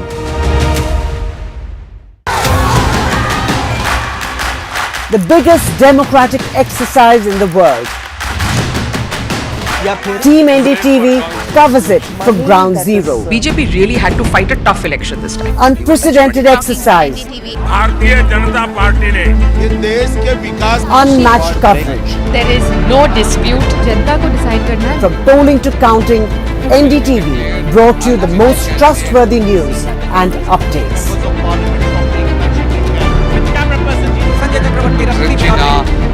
Elections mean NDTV. NDTV proudly upholds its legacy of trust and credibility. According to the prestigious Reuters Institute's Digital News Report 2024, NDTV is the top-most news platform in the country. Number 1 in both online and offline reach in India. Beating all its competition, NDTV stands for trust.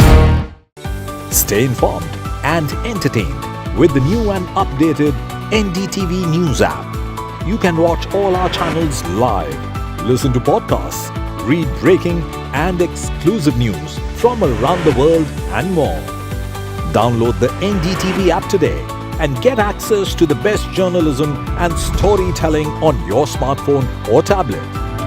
The NDTV app. News that matters to you. Violence has led to widespread vandalism. Buses and ambulances have been set ablaze, and the Hasina government has responded by shutting down major social media platforms, including Facebook, Messenger, WhatsApp, and Instagram. Mobile operators have also been ordered to disable 4G services. The Indian Embassy in Dhaka has issued a warning for Indian nationals to remain vigilant. As the protests continue to intensify, all eyes are on Prime Minister Sheikh Hasina and her government. The question remains whether they will be able to quell the unrest or if they will concede to the protesters' demands. For now, the situation in Bangladesh remains volatile. With Disha Bagchi, Bureau Report, NDTV. Right.